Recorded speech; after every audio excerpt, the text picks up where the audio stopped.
40 years ago, an American teenager was found bludgeoned to death in a cemetery in New Jersey. Her face was so badly injured that it was impossible to identify her at the time. The American public began to refer to her as Princess Doe, the Jane Doe who had died too young. For 4 decades, her real name has been a mystery until now. Hi, and welcome to Mysterious 7. I'm Michael, and today's episode, I'm going to take you guys through the story of how Princess Doe was killed, how her identity was revealed, and how her killer was finally caught. Let's get right into it. Princess Doe was a previously unidentified American teenager from West Babylon, New York. She was found murdered in Cedar Ridge Cemetery in Blairstown, New Jersey on July 15, 1982. Her face had been bludgeoned beyond recognition. Her case gained national attention, and the public took a special interest in unraveling her story and finding answers.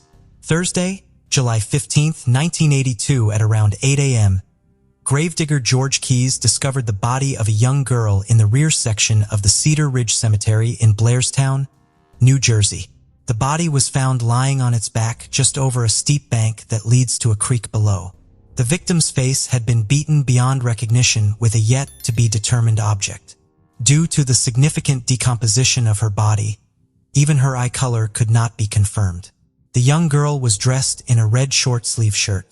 A peasant-style skirt was found lying on top of the victim's legs. No footwear or undergarments were found. No conclusive evidence was found, but this was difficult to determine because of how much the body was decayed. A golden cross necklace was found tangled in the victim's hair. 2 earrings were found in her left ear. Red nail polish was found on the right hand only, and she had no surgical scars, distinct birthmarks, or tattoos. Scars or marks on the head or face area could not be known due to the condition of the body. Forensic anthropologists determined that the victim was not pregnant and had never given birth, and was most likely between the ages of 18 and 14 years old at the time of her death. Toxicology did not reveal any traces of drugs, but was not entirely conclusive because of the time elapsed between the death and the discovery of the body. It is believed that the body was discovered after 2 to 3 days or possibly even weeks of exposure to the elements. This was especially difficult to determine because of the hot and humid weather in the area at that time. The forensic examination indicated that the girl had attempted to fight back or defend herself from her attacker, as injuries indicating trauma to her hands and arms were visible. The girl's body was buried in the Cedar Ridge Cemetery, not far from where she was discovered in January 1983. Donated funds were used to pay for the victim's coffin and headstone. The headstone was engraved with the text, "Princess Doe, missing from home, dead among strangers, remembered by all." For many years, Princess Doe was thought to be Diane Janiskai, a missing teenager from San Jose, California who vanished on July 30, 1979. This theory was propagated by several law enforcement officials in the state of New Jersey, who went as far as to hold a press conference identifying Diane Dye as Princess Doe. However, Lieutenant Eric Krantz, the Princess Doe case's original lead investigator, maintained that Diane Dye was not a viable candidate for Princess Doe's identity. Krantz's feelings were shared by Diane's family and investigators in California, who were particularly angered by the conduct of the New Jersey law enforcement. In February 2003, Princess Doe's DNA was compared with a DNA sample from Diane's mother, Patricia, and it was conclusively determined that Princess Doe was not Diane Dye. After seeing images of the girl's clothing in the newspaper, a witness named Anne-Marie Latimer reported to officials that she remembered seeing a girl wearing the same clothing as Princess Doe purchasing cigarettes on July 13, 1982. Just 2 days before her body was found. Latimer stated that she was shopping with her daughter at a supermarket across from the cemetery and observed and was able to describe the victim's clothing. The shirt and skirt themselves were traced to a manufacturer in the Midwestern United States, although the brand labels were missing. 3 people reported after viewing the photos that they had bought similar clothes at a Long Island store, which is now closed. On September 22, 1999, the body of Princess Doe was exhumed from the Cedar Ridge Cemetery in Blairstown so that DNA samples could be taken. The body was reburied in the same location. After a 2012 photo composite of the victim was released, it generated new tips as it resembled several missing girls from across the country. One theory was submitted that Princess Stone may have been a runaway and could have been an individual using false names while employed at a hotel in Ocean City, Maryland. In February 2012, a sample of her hair and a tooth were examined through isotope analysis and indicated that the victim was most likely born in the United States, at least 7 to 10 months in the Midwestern or Northeastern United States. The tooth sample indicated she could be from Arizona. It is also believed that the girl had spent a long time in Long Island, New York. Lieutenant Krams, now retired, toying the name Princess Doe early in the investigations and also managed to get the case covered extensively in the media. The case was used as the impetus for recording unidentified crime victims in the MCIC database at the national level. Princess Doe became the first such case entered by the FBI director. After extensive print media coverage in 1982, Lieutenant Krams, who was the original lead investigator from the Blairstown Police Department, was contacted by HBO regarding the Princess Doe case and asked if the channel could chronicle the case in an upcoming documentary entitled Missing. Krantz agreed, and the segment was filmed over several weeks. Krantz was shown following leads as they came in. The documentary featured actual footage of the recovery of Princess Doe's body, along with footage shot by HBO of Princess Doe's 1983 funeral. The case was also featured on America's Most Wanted in February 2012 in hopes of generating new information about the case. The same year, the most recent reconstruction was broadcast on CNN. On July 15, 2012, a memorial service was held for the 30th anniversary of Princess Doe being discovered at the top of the ravine where her remains were found. Over 100 citizens attended, as well as several reporters and cameras. The victim's clothing as well as her photo reconstructions were on display for public viewing. On October 12, 2014, Princess Doe was honored at a missing persons rally in the area.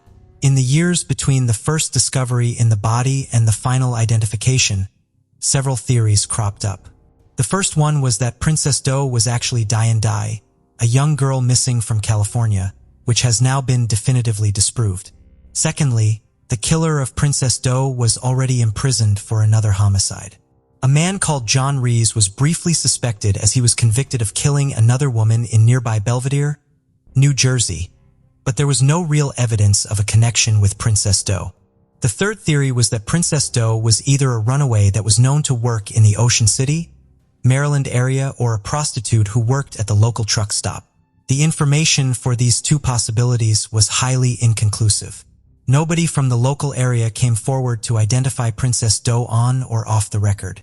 It seems unlikely that not one single person would come forward if she was known in the area. The fourth and disturbing theory was that Princess Doe was killed by a Blairstown police officer, and that is why the case was never solved. But this claim is completely unsubstantiated. There are retired local law enforcement officers who still follow and contribute to the case even after 40 years. The fifth theory was that Princess Doe was a victim of a serial killer known to operate in the area, such as John Kleiss, Henry Lee Lucas, or Joel Rifkin.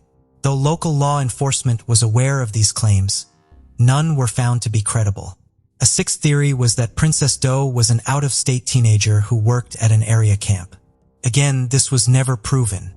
And now we come to the seventh theory, that Princess Doe was killed by a man named Arthur Kinlaw. For many years, this was the most current theory.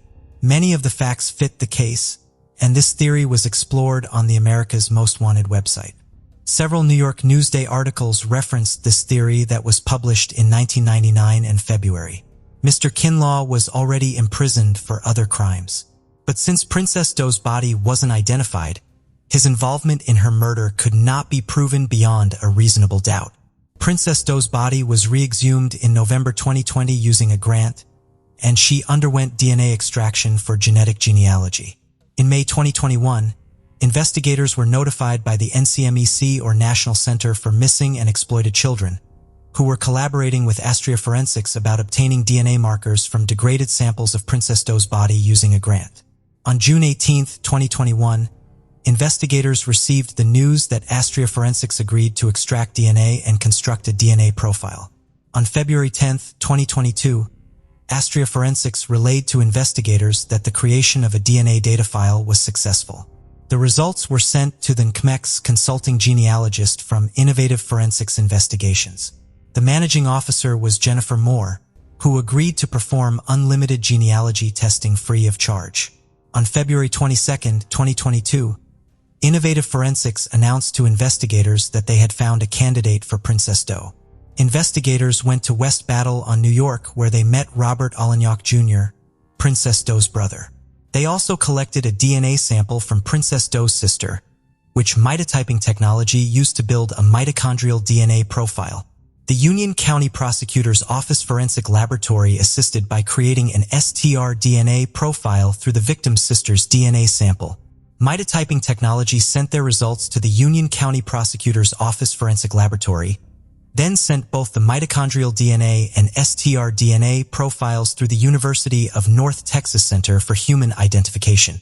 On April 29, 2022, the center identified Princess Doe as Dawn Allignac. Her identity was formally announced on July 15, 2022, the 40th anniversary of her discovery. Robert Allignac Jr. said that Allignac left their home at her mother's request, and she was never seen or heard from again. Way back in 1999, evidence came to light that Arthur and Donna Kinlaw may have been involved in Princess Doe's murder. Donna was arrested in California for attempting to commit welfare fraud by using the name Eliana, which was traced to a Long Island native. When the police questioned her, she gave them details about the murder of Linda, and her testimony put the Kinlaws behind bars. Donna gave details about 2 murders Arthur had committed of 2 other female victims who remain unidentified today. After Arthur was faced with a death sentence, Donna told authorities that Kinlaw had killed another woman, a sex worker, earlier in 1982. She told police that she was with Arthur in the cemetery and witnessed him commit the murder.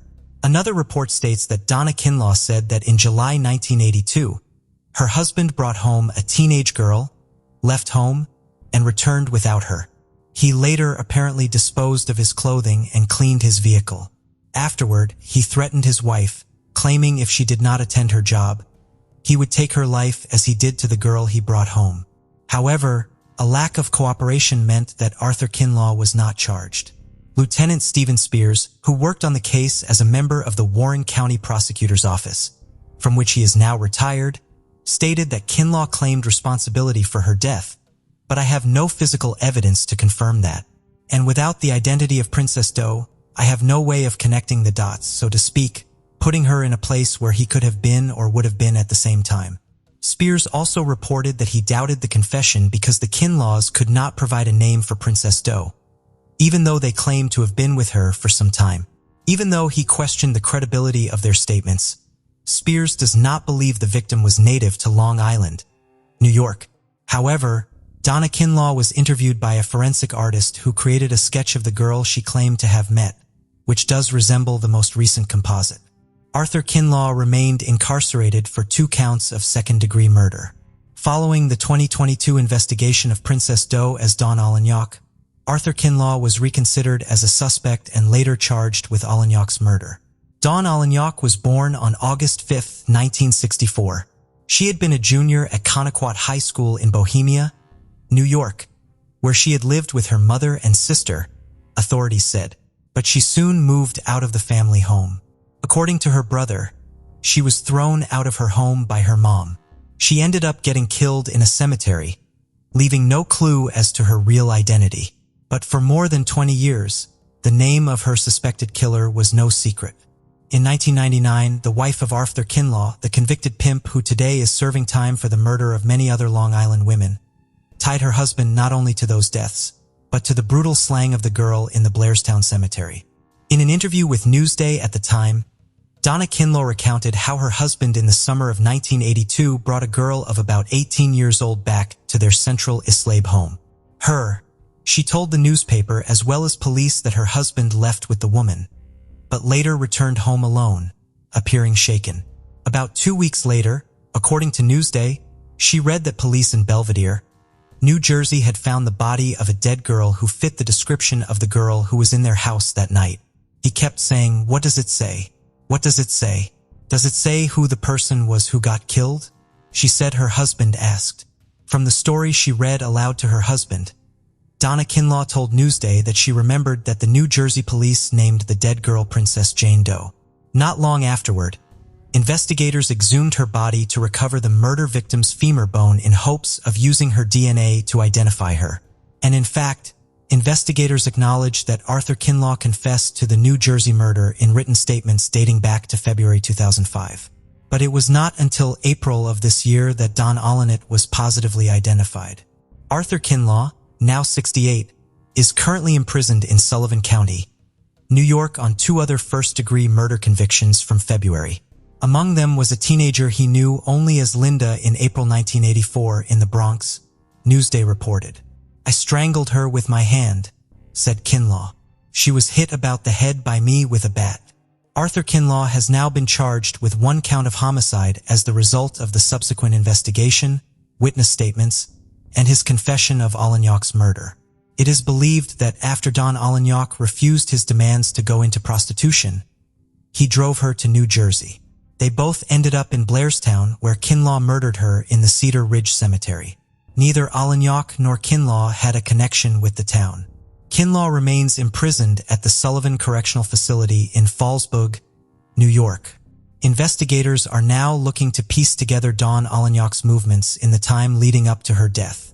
The DNA Doe Project, also DNA Doe Project Incorporated or DDP, is an American non-profit volunteer organization formed to identify unidentified deceased persons, more commonly known as John or Jane Doe, by using forensic genealogy. Their volunteers identified victims of automobile accidents, homicides, and unusual circumstances, such as persons who committed suicide under an alias. The group was founded in February 2017 by Colleen Fitzpatrick and Margaret Press.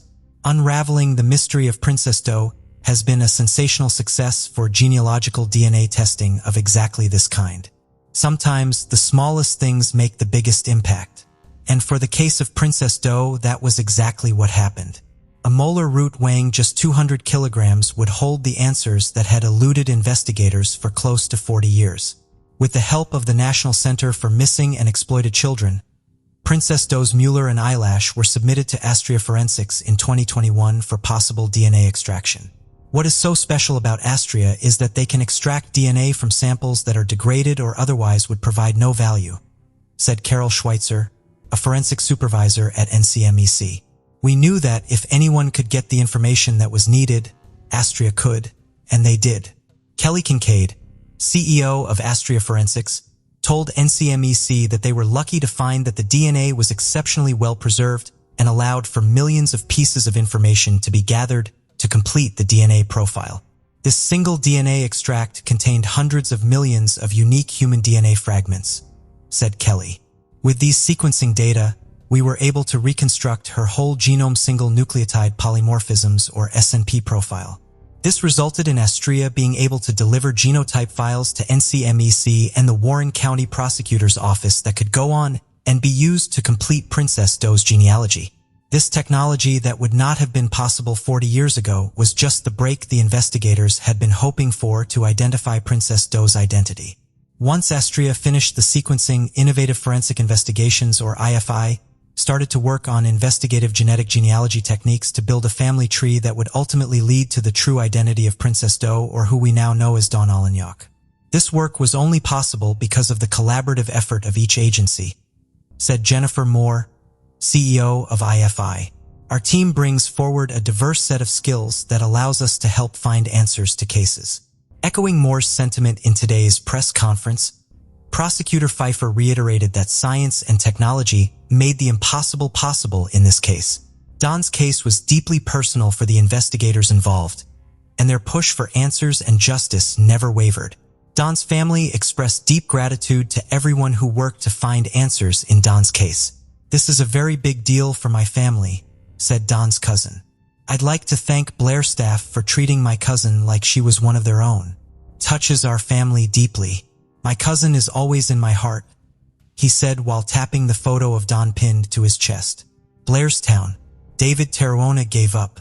"We were greatly appreciative of that."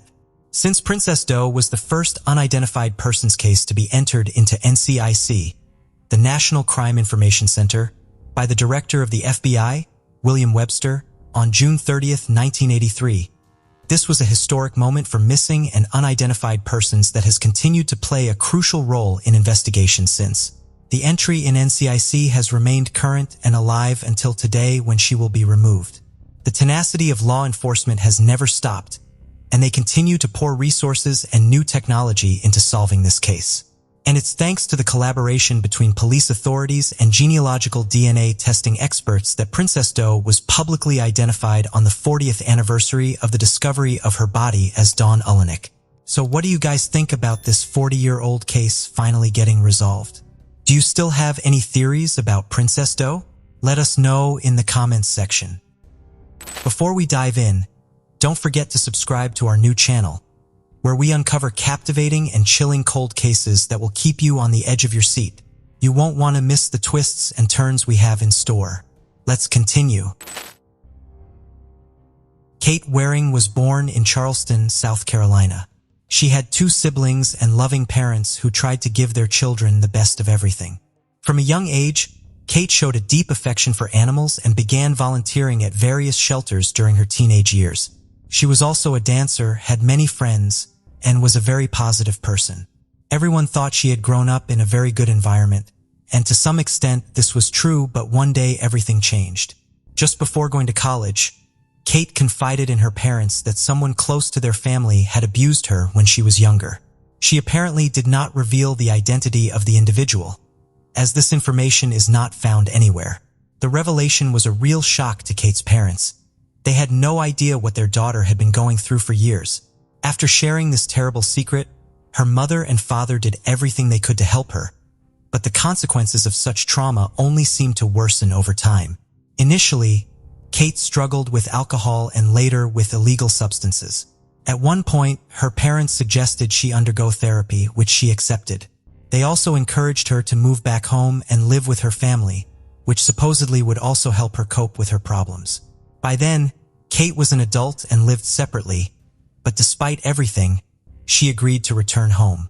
At first, it seemed that therapy was truly having a positive effect, but Kate continued to be unable to shake off the heavy burden of the past and start living life to the fullest. The psychiatrist she visited diagnosed her with depression, but at one point, everything changed. Her father, who was always concerned and striving to help her, suggested taking a trip to any part of the world she chose. Kate was excited by the idea and soon decided she wanted to travel beyond the Arctic Circle. Her dream was to see polar bears, and despite her sad experience, she still felt a great love for animals. They began to look for suitable tours and soon bought tickets for a trip to the Arctic Circle by boat. Kate was eager to embark on this exciting journey. At that point, her parents saw her depressive state being replaced by a cheerful and positive attitude. When they finally took the trip, Kate was delighted.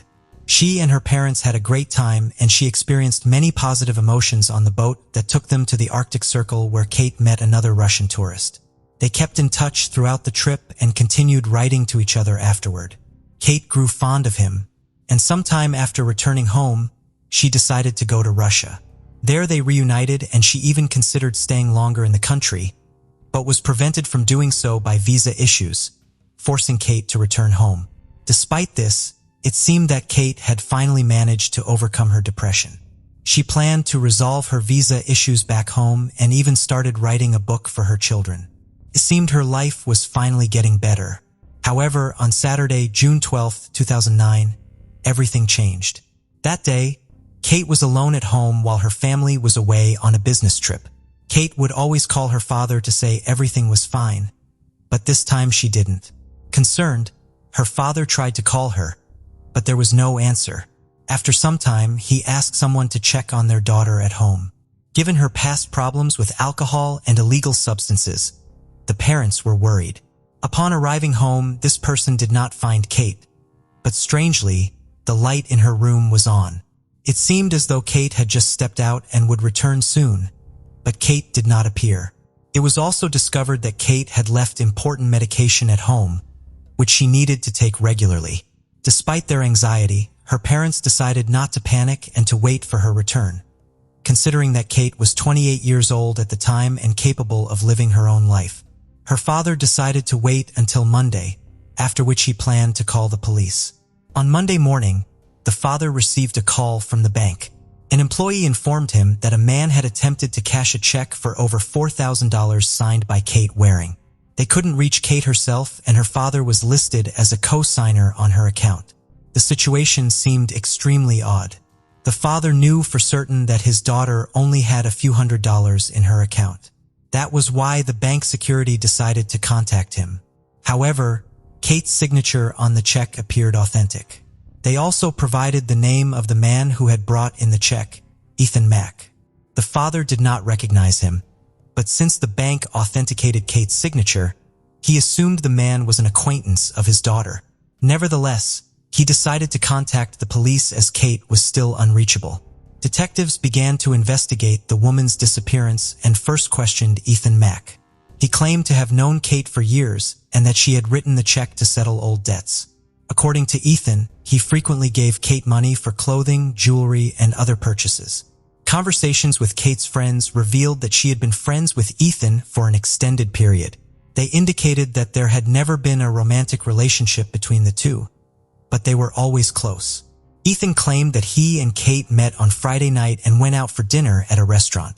Afterwards, he drove her home and left for his own affairs. He even showed detectives correspondence with Kate, which confirmed his account of their dinner. Ethan allowed the detectives to search his house, where he lived with his mother, as well as his car. Nothing suspicious was found during the search, but the police still found the situation regarding a check to be odd and were not quick to dismiss him as a suspect. Eventually, Ethan called the police station, forcefully requesting to be left alone. The police tried to reconstruct the timeline of the Friday night when Kate was last seen. She had seen her therapist in the afternoon, then went to the gym. Afterwards, she entered a store and bought a bottle of wine. Security cameras captured her talking to someone on the phone at that time. According to the investigation, it is possible that she was speaking with Ethan, who later picked her up, and they went to a restaurant. Kate's parents recalled another disturbing fact on the day she disappeared. Kate had told them she was having some problems but declined to specify the nature of these issues. Her parents did not recall this conversation until a few days later. Unfortunately, this information did not aid the search. As weeks passed, Kate remained unlocated. Her parents felt the police were not doing enough, considering Kate's troubled past. In August, however, the case was revitalized when it was taken up by a group of former police officers led by a lawyer named Andy Savage. This group had been privately investigating unresolved cases, and Kate Waring's case caught their interest. The team consisted of 5 individuals, each with extensive police experience. One of them, former Detective James Randolph, first examined Kate's bedroom and noted 2 suspicious elements. Firstly, he was struck by a packet of medication that Kate regularly took. Her parents confirmed she would never intentionally stop taking her medication, so the fact that the packet was left at home was highly concerning. Secondly, he found Chinese currency on Kate's bed, which was peculiar because her parents had no idea where she had obtained it or why she needed it. Another team member, Bobby Mitter, who specialized in gathering online information about individuals and tracking them, was then involved. His skills proved invaluable. He quickly found that on the night of her disappearance, around 10 p.m., Kate had called her friend James, who did not answer the phone. She then left him a very troubling voicemail claiming someone had stolen her credit cards and revealed that her phone was last active at 1:53 a.m. when, for some reason, she called her own voicemail member. Lewis discovered that the call was made from the area of James Island, which was a few kilometers from Kate's house. Another team member, former homicide detective Eugene Fraser, learned something intriguing. He spoke with several acquaintances living in James Island and found it odd that Ethan Mack, who had voluntarily let the police inspect his and his mother's home, did not actually live there. Instead, he rented an apartment in a nearby building. Eugene was fortunate to uncover these details since one of his acquaintances happened to be the landlord of the apartment Ethan had rented. Digging deeper, the team of detectives realized the police had not conducted a proper investigation into Ethan. They had only performed a superficial check of his mother's house. The team decided to investigate on their own and found that Ethan had a girlfriend named Heather Camp. When they asked Kate's parents if they knew the woman, her mother recalled a strange story. Kate had met Heather about a month before she disappeared on a train from Washington, D.C., where Kate had been having issues with her visa for Russia. After meeting her on the train, Heather told Kate that she had been robbed of her wallet and now had nothing to live on. Kate agreed to help and lent her a significant amount of money. Heather claimed she had landed a job as a pediatric surgeon in South Carolina and was supposed to start in the coming days. Later, Heather announced that her daughter had died in a car crash in New Jersey, and her behavior appeared completely irrational. She did not go there, and her demeanor suggested that her daughter's death did not affect her greatly. The detective team discovered another curious fact. Heather was facing a fraud case in Indiana. The charge was that she had been posing as a licensed doctor by falsifying the necessary documents. The team thus gathered an impressive set of data that forced them to look at the case from a different angle. They passed all this information to the police, but the police were completely reluctant to continue the investigation. The team realized that the only way to get the police to take action was to present incontrovertible evidence that implicated Heather in Kate's disappearance. To achieve this, the team took extreme measures. First, they asked the person who rented the apartment to Ethan Mack to install a hidden camera in front of his apartment door. Moreover, they installed a hidden GPS tracker in Ethan's car. This allowed the team to monitor his movements and see what he was doing. It didn't take long to bear fruit. After examining Ethan's travel patterns, the detectives discovered that he had stopped at numerous pawn shops around the city. They followed his trail and found out that at each of these pawn shops, the man was selling various pieces of jewelry in small batches. Unfortunately, they couldn't ascertain if the jewelry belonged to Kate, but the detectives felt they were getting closer to a clue. After some time, they encountered a serious problem. The landlord of the apartment where Ethan and Heather were staying informed them that he was going to evict them for non-payment. The teen realized that if he did, they would lose the chance to watch their behavior and movements. So they made an effort to persuade the landlord not to do it. Along with this, the detectives urgently devised a new plan. They asked the landlord to give Ethan and Heather an extra period to pay the rent, but with one condition. Both had to sign an agreement committing to clear this debt in any case. This strategy worked. As soon as the landlord gave the team this contract, they sent it immediately to the laboratory. The objective was simple: to compare the handwriting of Ethan and Heather with Kate's signature on the check for $4,000, and here they had a pleasant breakthrough.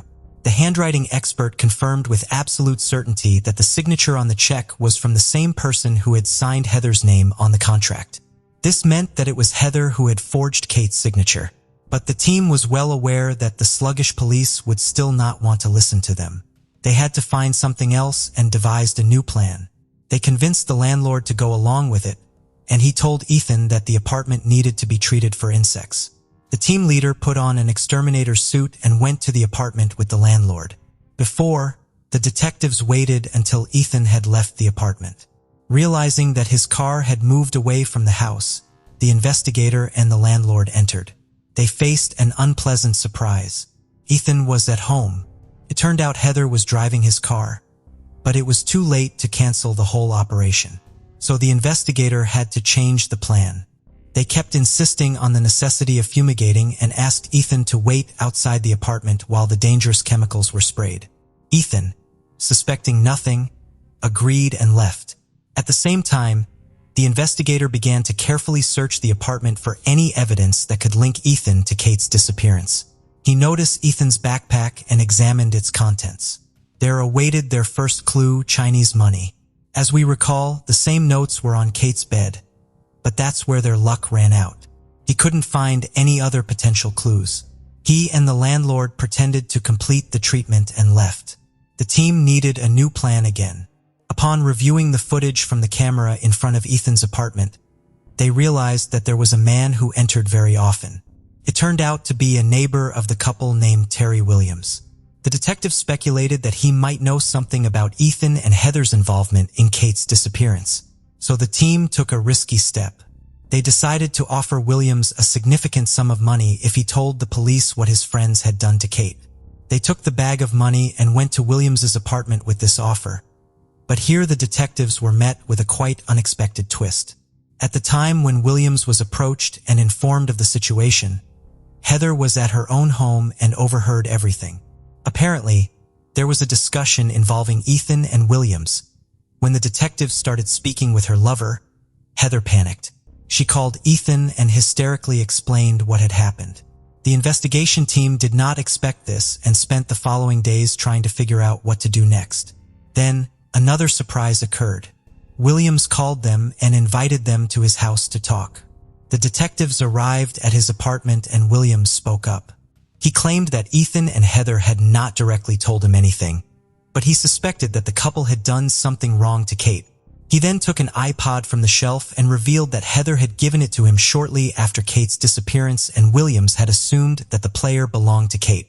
The team examined the iPod and, thanks to its serial number, was able to confirm that it belonged to Kate. This set of clues was sufficient for them to return to the police department. This time, the local police could no longer dismiss the case. After reviewing all the evidence the team had uncovered, they finally arrested Ethan and Heather. During the initial interrogation, Heather agreed to cooperate with the investigation in exchange for a reduced sentence. She claimed that Kate's body was on Wagamala Island, about 20 miles from her house. The police sent a search team and scoured the area all day, but Kate's body was not there. It soon became clear that Heather had misled them. Then Andy Savage decided to employ another tactic. He realized that Heather was probably directly involved in Kate's murder, so he met with her and promised to help. Andy offered her a deal. He would do what was necessary to get her off the forgery charges, and in return, she would have to reveal the exact location of Kate's body. Heather, believing it was her only chance, agreed. She indicated that Kate's body was still on the outskirts of Wadmalaw Island and gave a detailed description of the location. The team of detectives decided to go there without the police and face disappointment. They did not find Kate, but they returned the next day and finally made a discovery. They found the remains of the young woman. The forensic doctors could not determine the cause of death, but the culprit soon began to confess. In August 2009, Heather signed a confession for murder, obstruction of justice, and bank check forgery. The police discovered that she had been committing fraud for years and had selected Kate as her next victim during a trip from Washington. Later, she met Ethan and started a relationship with him. As for Ethan, he was not quick to plead guilty, and his trial began in October 2010.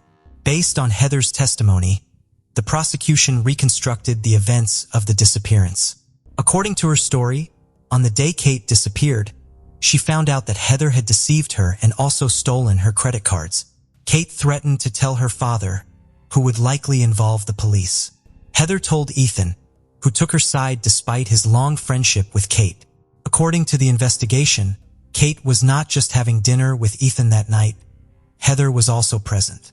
It seems that the pair was trying to negotiate with Kate to prevent her from revealing the deception.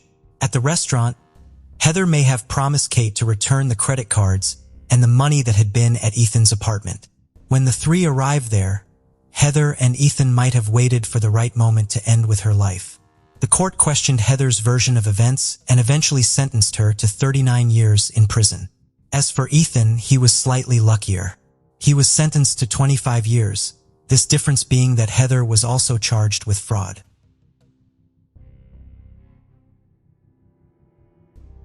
The case of Alexandria Koschel.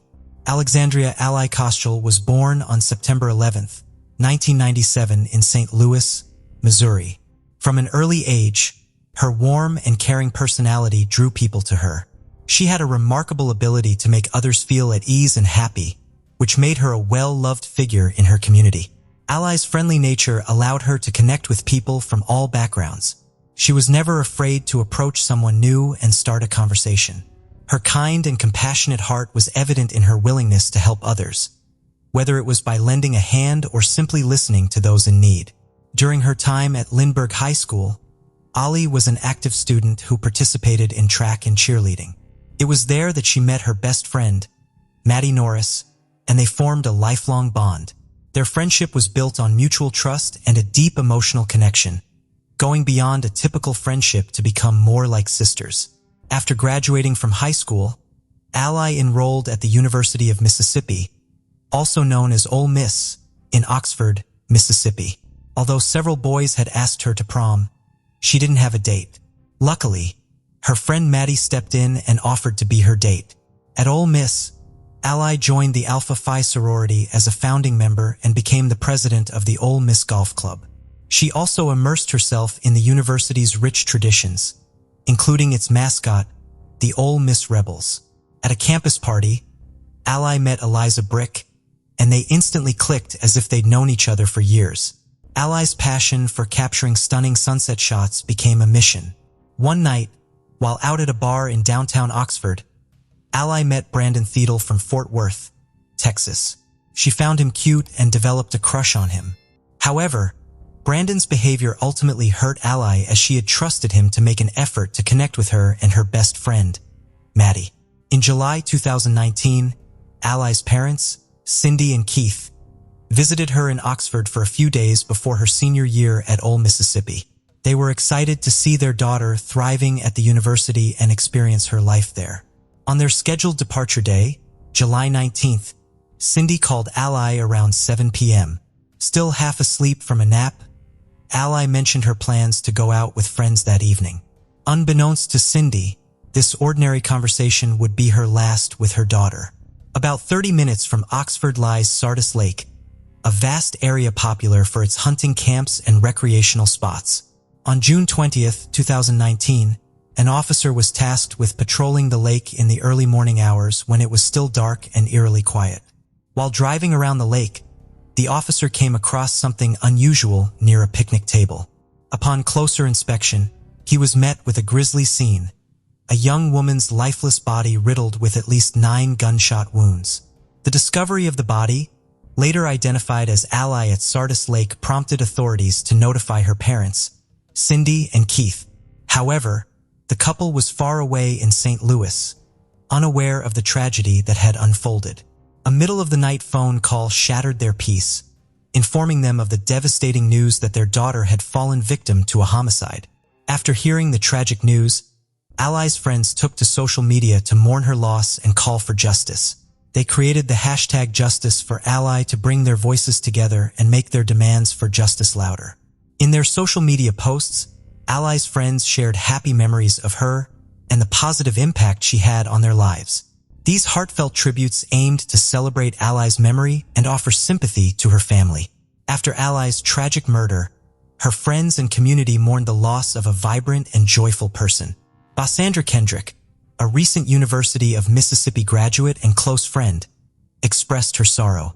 Brash, another recent graduate who worked in student housing, described Alli as someone with an infectious happiness and a positive outlook. According to Brash, Alli always had a big smile on her face, reflecting her bright spirit. Brash met Alli while working as a community desk assistant in Crosby Hall, the largest residence hall on campus. Alli would often stop by and chat with Brashi when they were on duty. Brashi remembered Alli as a sweet girl who lived life to the fullest and cherished every moment. Alli's sorority, Alpha F, issued a statement after her murder, expressing shock and sadness at the loss of one of their members. They extended their deepest sympathies to Alli's family during this incredibly difficult time and hoped for comfort for their sisters. Anna Pachow, another close friend from the University of Mississippi, posted on Facebook to express her heartfelt condolences for the loss of her friend. She described Alli as the most genuine and uplifting person she had ever known, emphasizing the significant impact Alli had on the lives of those fortunate enough to have met her. Emily Groh, a fellow cheerleader of Alli at Lindbergh High School, took to Twitter to express her shock and sadness over Alli's murder. She cherished the time they spent together on the squad, praising Alli's bright and positive attitude. Emily regretted not having had the chance to get to know Alli better. At the Sardis Lake crime scene where Alli's body was found, investigators discovered several cans of White Claw seltzer, and ballistic expert was called in to analyze the scene and piece together what had happened. The expert's findings revealed that the killer had initially sat across from Alli on the picnic table benches when they fired the first shot. However, after the first shot, the killer stood up and began circling the table, moving closer to Alli with each step. The expert theorized that, with each step, the killer fired Alli again. One of the rounds fired by the killer missed its target and got stuck in the wooden picnic table. Crime scene investigators searched Alli's apartment, looking for any clues that could help identify and catch her killer. During the search, they found her Apple Watch, but surprisingly, her phone was nowhere to be found. Yet, some of her messages from the previous night had mysteriously synced with her watch. The investigators examined the content of these messages and discovered that Alli had been chatting with Brandon at length. The messages revealed that Alli and Brandon had planned to meet up. The detective in charge of Alli's murder case contacted Brandon on Sunday, the day after her murder, and asked him to come to the police station for an interview. Brandon told the detective he was unavailable that day, but offered to meet the next morning at 8:30 a.m. However, Brandon failed to show up for the scheduled interview. Following his no-show, the police began tracking his cell phone. The phone's location data showed that Brandon was driving on Interstate 55 heading towards Memphis. The police issued an arrest warrant for Brandon, suspecting he was fleeing, and Broadcaster B on the lookout alert for his vehicle, which was easily recognizable due to its unique license plate. 2 hours later, the Memphis Fugitive Task Force spotted Brandon's car at a gas station where he was sitting at a pump. The agents apprehended Brandon and notified the Mississippi police. Upon searching Brandon's vehicle, investigators found a .40 caliber gun. Additionally, when Brandon exited the car, they noticed bloodstains on his clothing. Once Brandon was arrested and extradited to Mississippi, detectives started reconstructing his activities in the days preceding Alli's murder. On Saturday, July 20th, Brandon spent the day with friends, going bowling. The next day, he visited another friend's house, bringing a 6-pack of beer and his .40 caliber gun. The friend reported that they talked for a while, but when he woke up on Monday, Brandon had left. During the investigation, detectives found that Brandon had no history of physical fights or violence. They also gathered information from Brandon's friends and allies' loved ones, who said that the couple had met at a local bar in Oxford during their freshman year and started dating casually. However, their relationship took a turn for the worse during their sophomore year. Alli's loved ones noticed that she became more invested in the relationship than Brandon, causing tension between them. This led to Brandon blocking Alli's attempts to contact him because she would often go out, get drunk, and call him. 1 year after their initial separation, Brandon and Alli rekindled their romance during the summer before her senior year. They decided to give their relationship another chance and started dating again. However, their reunion was short-lived as Alli was tragically murdered, and Brandon was subsequently charged with capital murder, which carries the death penalty. Capital murder is the most severe criminal offense, and the state accused Brandon of kidnapping Alli by luring her to Sardis Lake. The news of Brandon's arrest sent shockwaves throughout Oxford, with the details of Alli's murder being widely reported. The arrest sparked widespread speculation and rumors among community members who exchanged various theories. Reporters flooded the town, seeking interviews and information from those closest to Alli and Brandon. This media frenzy brought both positive and negative attention to Oxford, as outsiders watched with a mix of fascination and concern. In September 2019, Brandon pleaded not guilty to Alli's murder. As detectives built their case, they reviewed the couple's text messages. In April 2019, 3 months before her murder, Alli was preparing for spring semester finals and considering the possibility of being pregnant. On April 14th, Alli sent Brandon a photo of an inconclusive home pregnancy test. Brandon responded, saying they would wait to confirm the pregnancy. But if it was true, he was against keeping the baby. He suggested Alli could get an abortion pill. Alli, however, was unsure about ending the pregnancy. She mentioned the possibility of meeting someone who would love her and the baby. Despite Alli's doubts, Brandon remained firm in his decision, telling Alli he was serious and that having a child would ruin his life. Detectives found CCTV footage showing Alli leaving a bar on Oxford Square around 11:45 p.m. on July 18th. About an hour later, around 1:30 a.m., Alli met up with Brandon, who drove them to Sardis Lake. According to Brandon's lawyers, both Alli and Brandon had been drinking throughout the day. Brandon's lawyers claim that when they arrived at Sardis Lake, they sat at a picnic table, listened to music, and at some point, Brandon got up to do drugs by his truck. He then returned to Alli, went back to his car, and got his .40 caliber gun. A shooting allegedly took place across the lake, according to Brandon's lawyer. After the incident, Brandon sat back down and talked with Alli for a while. However, things suddenly took a deadly turn when Brandon shot and killed her. Brandon's lawyer argues that his actions were caused by his intoxication from drugs and alcohol. Detectives and Alli's family saw the incident differently. They suspected Brandon of murder because they thought he believed Alli was pregnant, and this would ruin his life. In their view, the killing was a deliberate, cold-blooded, and well-planned act.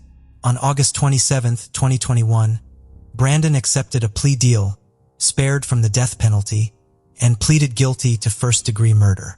He was sentenced to life in prison without parole. Alli's loved ones, wearing her favorite color pink, filled the courtroom to show their support. After the judge announced the sentence, Brandon addressed Alli's family, expressing remorse for his actions and asking for their forgiveness. He acknowledged the immense pain he caused and hoped they could find it in their hearts to pardon him. Alli's autopsy report concluded that she was not pregnant at the time of her murder. However, this does not rule out the possibility that Alli was pregnant at some point.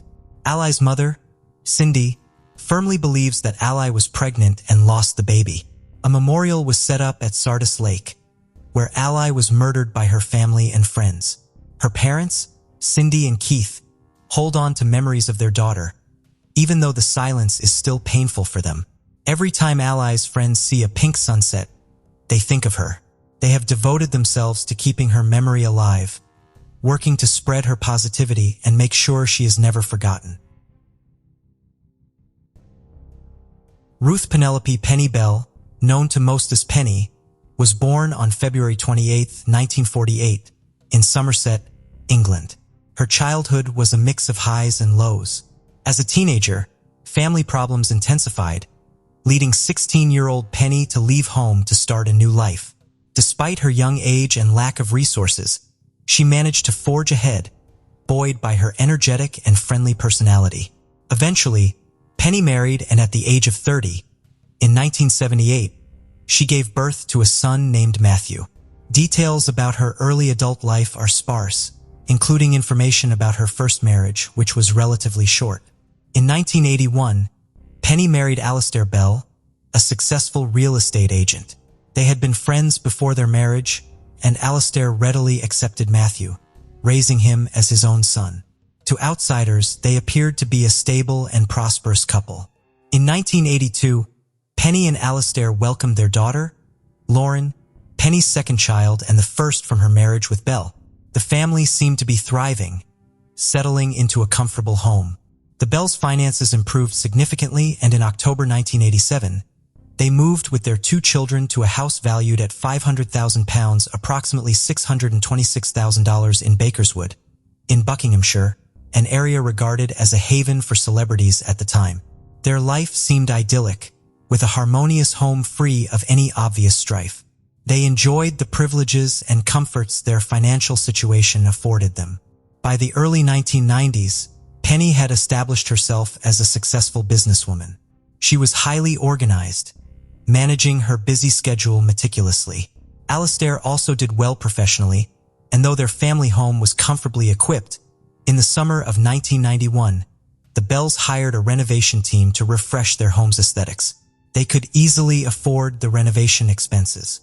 Little did they know that their seemingly perfect world was about to collapse, and a tragic event would soon expose family secrets that no one could have imagined. June 6, 1991 began like any other day for the Bells. Alistair left the house at 8:30 a.m., as usual, to drop his son at school before heading to work. He bid farewell to his wife, who appeared radiant and cheerful as always.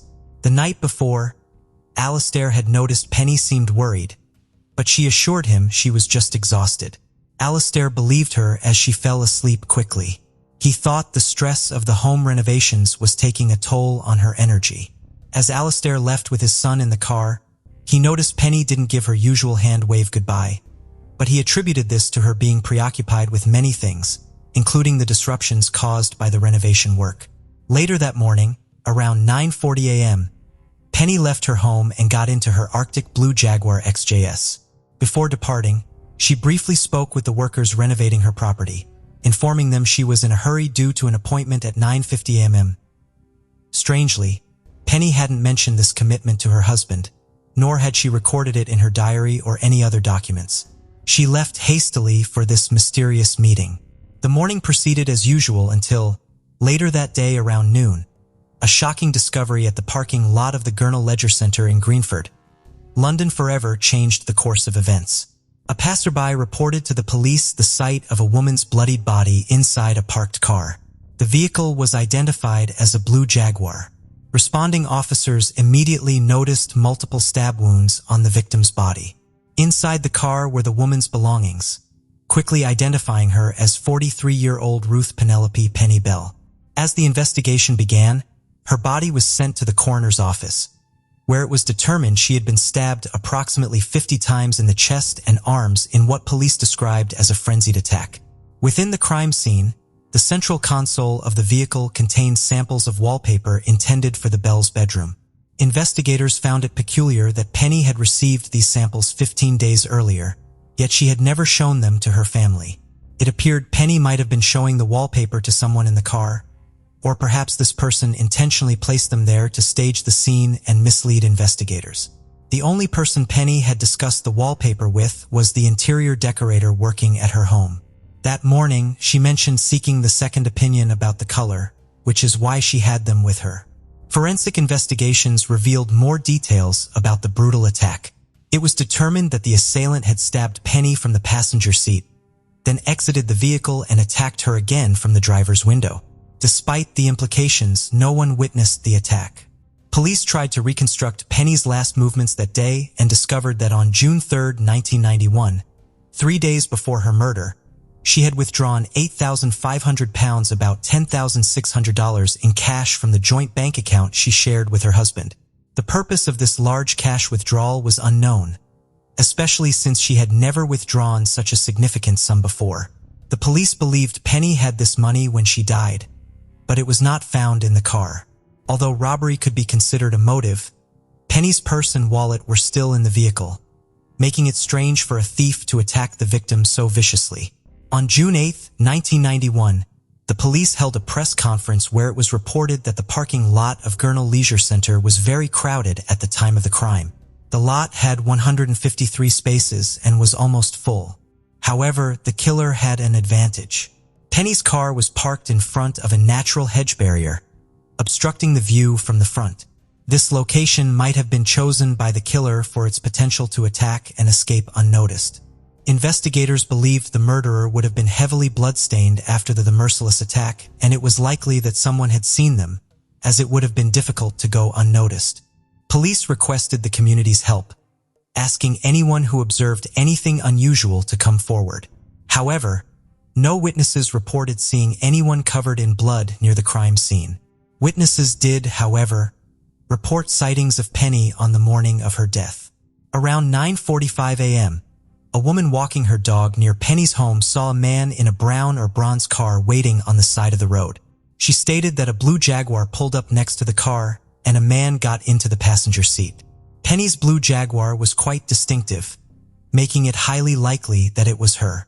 The man was described as around 40 years old, of medium build, wearing a light shirt and dark trousers. Penny's usual route to the office was via the A40. A truck driver reported seeing the car matching the Jaguar's description in Greenford just before 10:30 a.m. He noticed the car was moving very slowly and had a passenger in the front seat.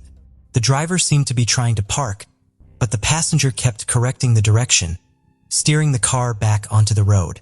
As the witness passed the car, he saw the man's hand on the wheel and noticed a gold chain on his right wrist. Several other witnesses reported seeing the same blue car with its hazard lights on, moving very slowly and occasionally veering into the opposite lane. Despite these observations, no one paid much attention or stopped to see if the driver needed help. Others claimed to have seen Penny's car in the Gurnall Leisure Centre parking lot. However, the car was strategically parked near a hedge, limiting visibility from the front.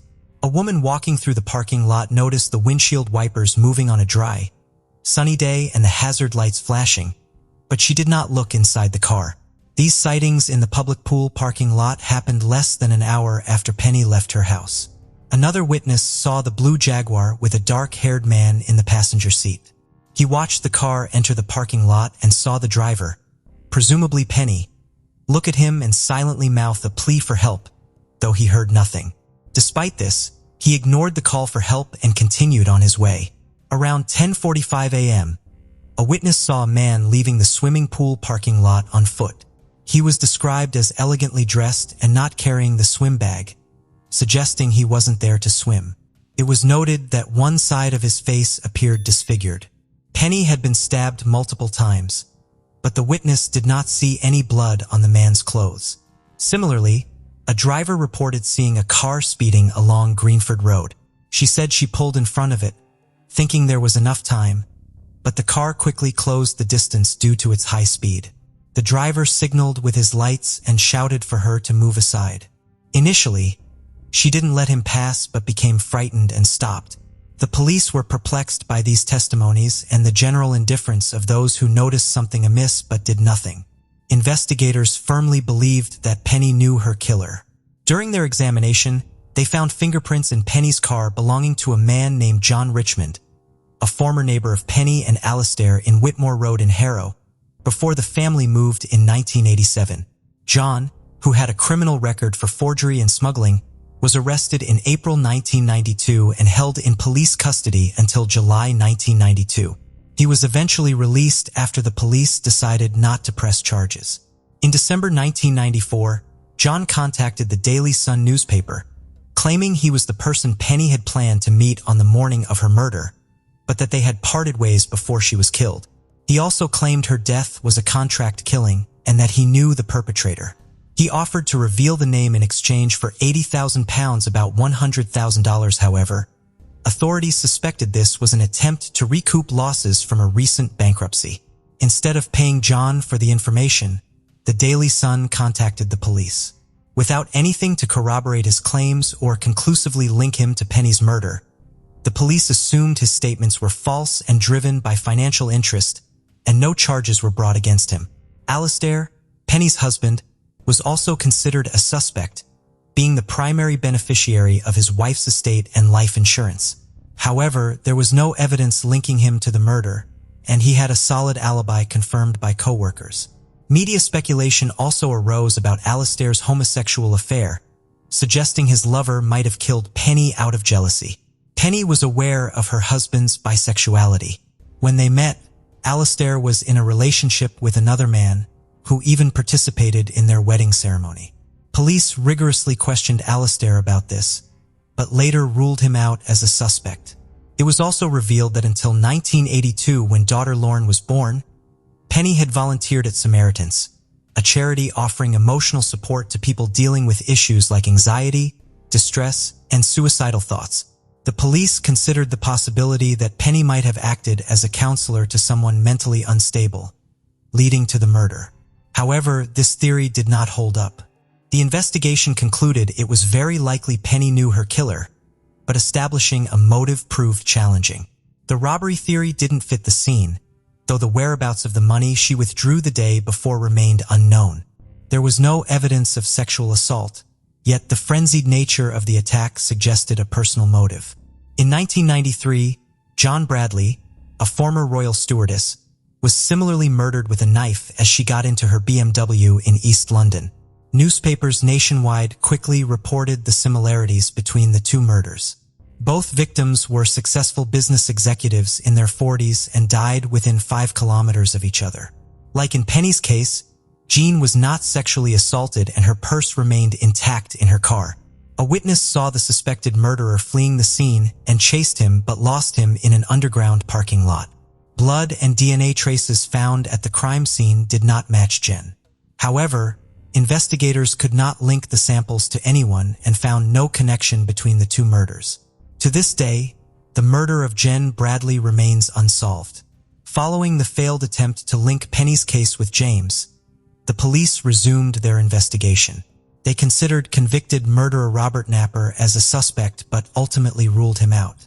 The officers later announced that up to 30 people who might have been in the parking lot at the time of the businesswoman's murder had not yet come forward to report if they saw anything on the morning of June 6, 1991. Alistair Bell made a public plea for witnesses, but it was in vain.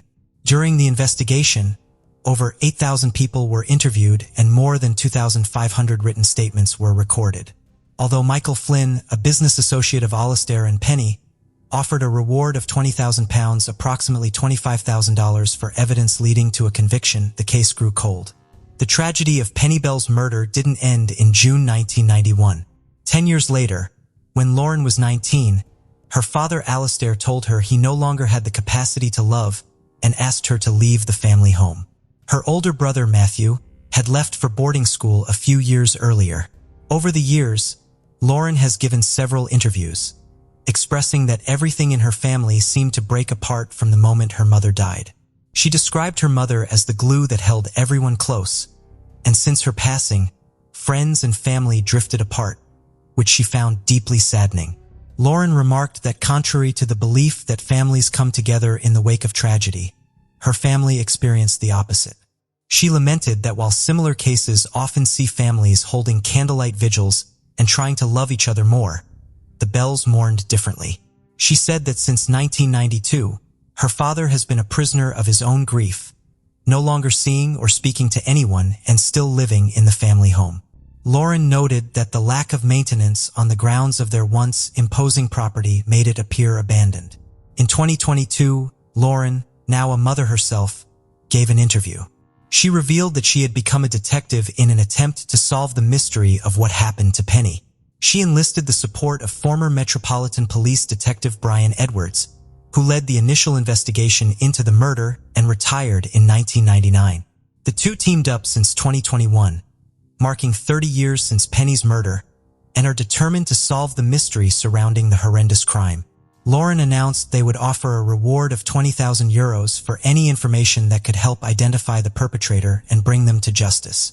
Retired Detective Edwards stated to the same media outlet that Penny's case had always troubled him, and when Lauren contacted him, he did not hesitate to get involved again.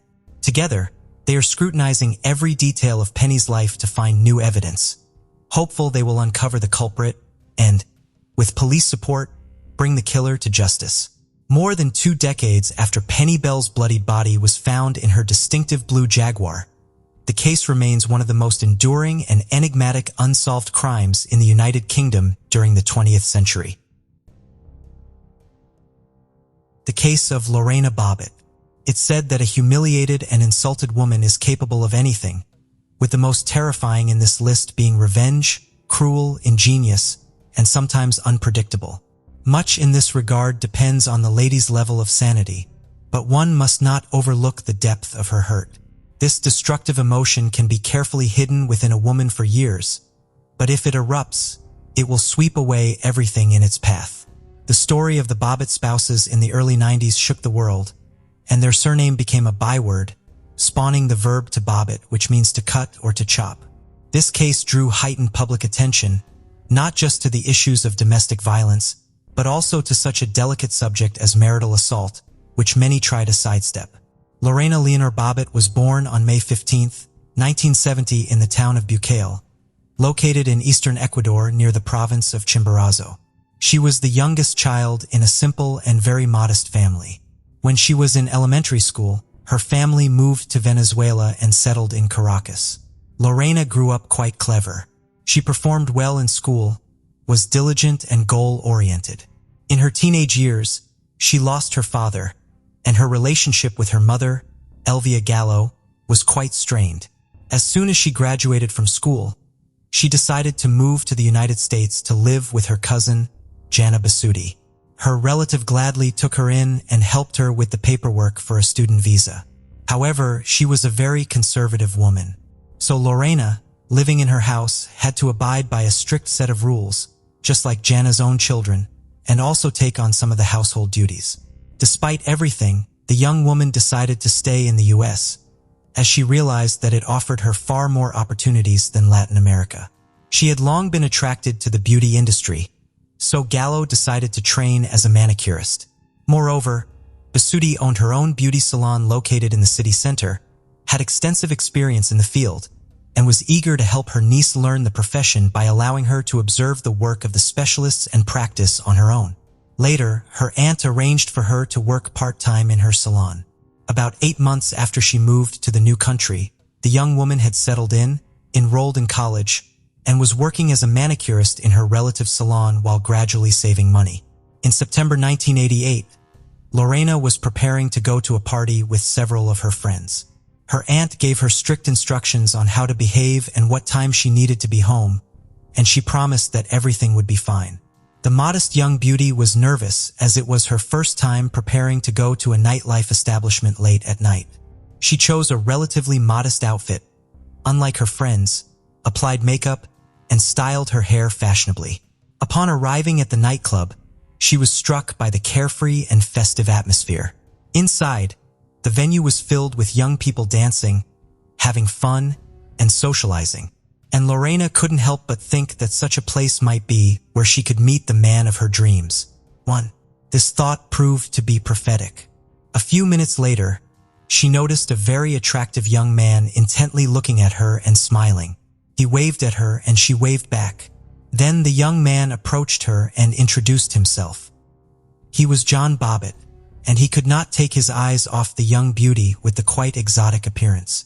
The guy was handsome, tall, and charismatic. He cracked jokes and skillfully paid compliments, so she couldn't resist his charm. They spent the evening dancing and chatting, and afterwards, the new acquaintance walked Lorena to her aunt's home. As they said goodbye, he asked for her home phone number and promised to call soon. John Wayne Bobbitt was born on March 24, 1967, in Buffalo in the northwestern part of New York State. He was the youngest of 3 children in his family. At the age of 3, the boy lost his father, who tragically died, and his mother, unable to cope with the shock, ended up in a psychiatric clinic after a serious nervous breakdown.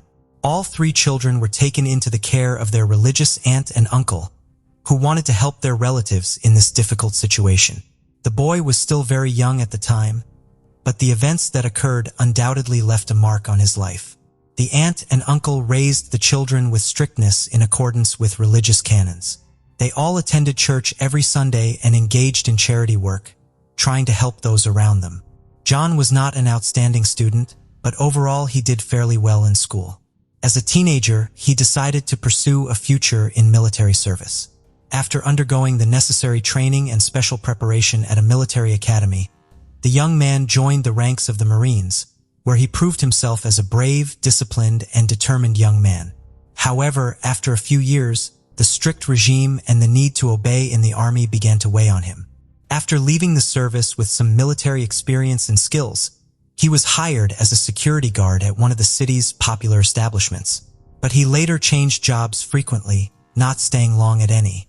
The day after they met, John, as promised, called Lorena to ask her out on a date. The young couple simply walked through the park, engaging in easy conversation about various topics, and John made it clear that he wanted to continue their relationship. Lorraine was not opposed to this, but according to the rules set by her aunt, she had to introduce her boyfriend to her before they could start a serious relationship. John accepted all the conditions, and on the appointed day, he came to dinner at the home of his beloved's relative. Bobbitt was very sweet, courteous, and considerate, yet he made an effort to appear serious. He managed to make a good impression on the strict Jana, and after a serious one-on-one conversation with the young man, the woman allowed her niece to continue seeing John. 6 months after the start of their romantic relationship, the suitor proposed to Lorena, and she accepted. She was overjoyed, having always dreamed of a family, children, and a home of her own. The couple began preparing for the most important event of their lives, and in June 1989, shortly after Gallo turned 19, they made their union official. The wedding celebration was quite modest as the young couple did not have the money for a lavish ceremony, and they chose to spend their savings on a honeymoon by the warm ocean coast. They were happy, but the only shadow over the celebration was the absence of the bride and groom's parents. Instead, their aunts and uncles came to share the joyous moment with them. After the wedding and a delightful honeymoon, the couple moved to Virginia and settled in a quiet and cozy area of the city called Manassas. The first few months of their life together were like a real fairy tale. They enjoyed each other's company, showing mutual tenderness, care, and love. But as the new year of 1990 approached, the situation began to change for the worse. At first, Lorena tried not to pay much attention to some of her young husband's remarks and rudeness, thinking it was just a so-called adjustment period.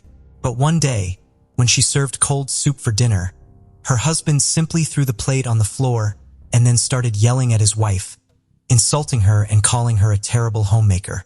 She tried to argue, pointing out that John Wayne, he closely monitored where she went and who she spoke to. At home, she had to follow the rules he set, and intimacy between them occurred only when John wanted it, regardless of Lena's wishes. The poor girl couldn't share her problems with anyone as she found the situation shameful and humiliating. On June 22, 1993, John, along with his longtime military buddy, decided to go out to an entertainment venue. The men partied and drank until late at night while Lorena was at home alone. She did not wait up for her husband and went to the bedroom around midnight, soon falling asleep. Around 3 in the morning, a drunk and aroused John returned home. He didn't waste any time and ripped the shirt off his sleeping wife. Lorena hardly understood what was happening when her husband forcefully took advantage of her. She begged him to stop and not to do this, crying. But he was completely indifferent to her pleas and tears. After it was over, John simply collapsed next to her and fell asleep. Lorena, trembling and sobbing, made her way to the kitchen. She poured herself some water and took a few sips to calm down. But then her gaze fell on a stand with large, sharp kitchen knives. Her hand reached out on its own and pulled out a carving knife. Out of her mind, she went back to the bedroom, where her husband lay on his back, snoring drunkenly. She grabbed his genitalia with her left hand, squeezed hard, and sharply cut through with the knife, severing a large part of it. John jumped up, screaming in agony, while Lorena simply walked out of the room, went to the garage, and got into her car, speeding away through the deserted nighttime streets of the city. She only came to her senses at an intersection when she saw a red light at the traffic signal. At that moment, she looked at her blood-stained hands and realized that she was still holding the severed part of John's body in her left hand. She rolled down the window and threw the detested piece of flesh out, then continued driving. Lorena headed to the home of a close friend who was stunned by her nighttime visit and the state she was in. After Lorena told her what had happened, her friend, realizing the gravity of the situation, called the police herself and summoned a medical team to the house where the injured Bobbitt was. Precision surgery was required. Throughout this ordeal, John was desperately trying to stop the bleeding by pressing a sheet against his wound. Notably, the groin vein is a major vessel, and its injury nearly always results in death from blood loss. However, John was somewhat fortunate, if one could say that, because a clot had formed, significantly slowing the blood loss. The responding medics arrived in time to transport him to the nearest hospital, where he received immediate medical attention. The question then arose about the whereabouts of the severed part of his genitalia, as it was still possible to reattach it to its original place with restoration of its initial physiological functions. Lorena indicated the approximate area of the road where she had discarded her husband's anatomical fragment, and after an extensive search, the police were able to find it. The amputated organ was cleansed with antiseptic, then placed in a special container with medical ice, and urgently transported to the hospital, where the injured party was already being treated. The surgeon who arrived from the state capital was astounded by the complexity of the situation, as he had never encountered such a case before. But he proceeded with the operation anyway. He performed a unique surgery for that time, which lasted more than 9 hours and was more than successful. Despite the traumatic amputation of the organ and the fact that it had lain on the road for over an hour, all tissues and vessels were successfully reattached, and the patient quickly began to recover. Public outcry ensued. That same night, Lorena was arrested and taken to the police station for questioning, as well as to clarify all the circumstances and motives of her actions. She immediately confessed to everything and shared her harrowing story that had driven her to such a desperate act. She recounted how 4 years of marriage had turned into a real nightmare for her, with her husband regularly abusing her both emotionally and physically and forcing intimacy only when he desired. Mrs. Bobbitt also mentioned how, about a year ago, her husband had forced her to terminate a pregnancy despite her deep desire to have a child, and that abortion had been a traumatizing event for her. Regarding the incident itself, she said she remembered very little of that night and had acted as if she were in a fog. Lorena recounted how her husband had come home drunk and simply taken advantage of her, and although she tried to resist, he ignored her.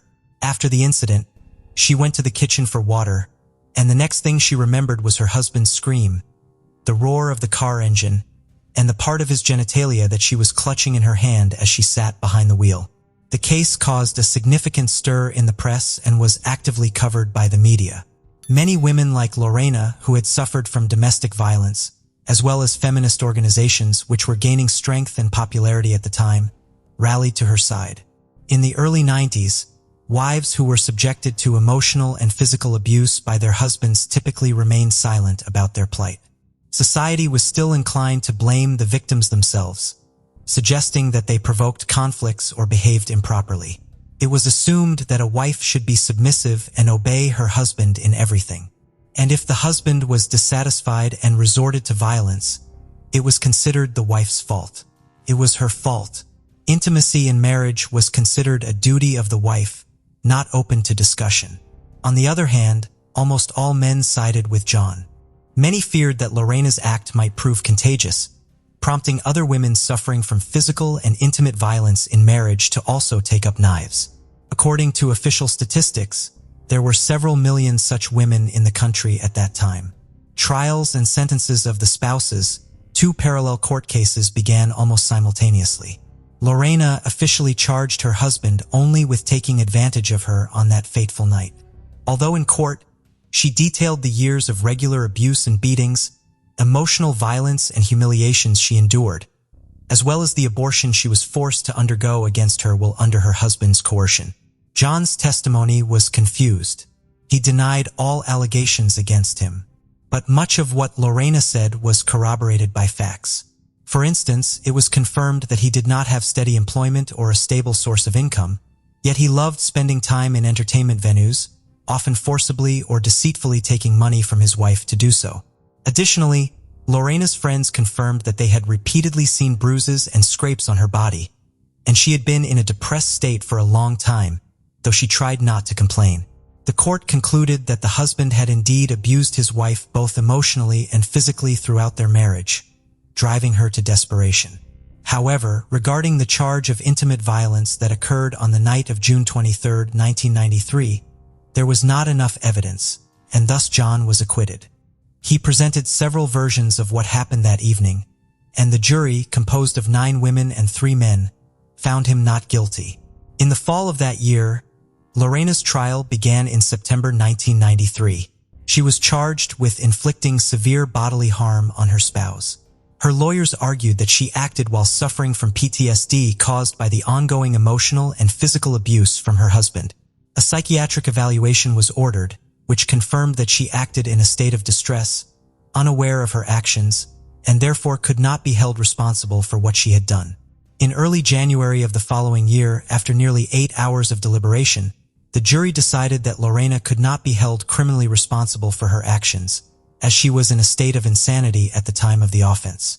However, she was required to undergo a 6-week treatment program at a specialized clinic, after which she was able to return to her previous life. The spouses officially divorced only in 1995, after which Lorena reverted to her maiden name. What became of John later? John remained indignant for a long time that his wife faced no punishment for her actions.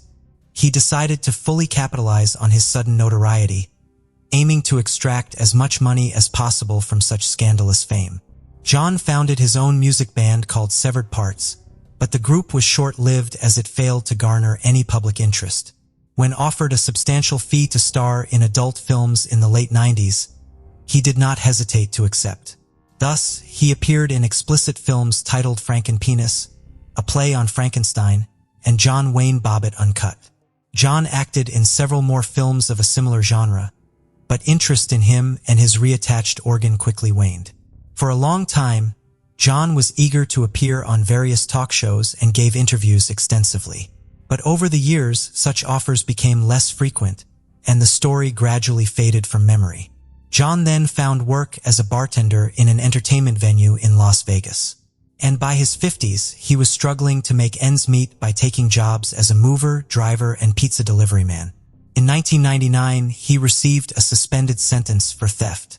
Regarding his personal life, during the high-profile court case that the entire country followed, journalists discovered that Bobbitt had an illegitimate son named Andrew, born in 1992 to one of his lovers, Beatrice Williams.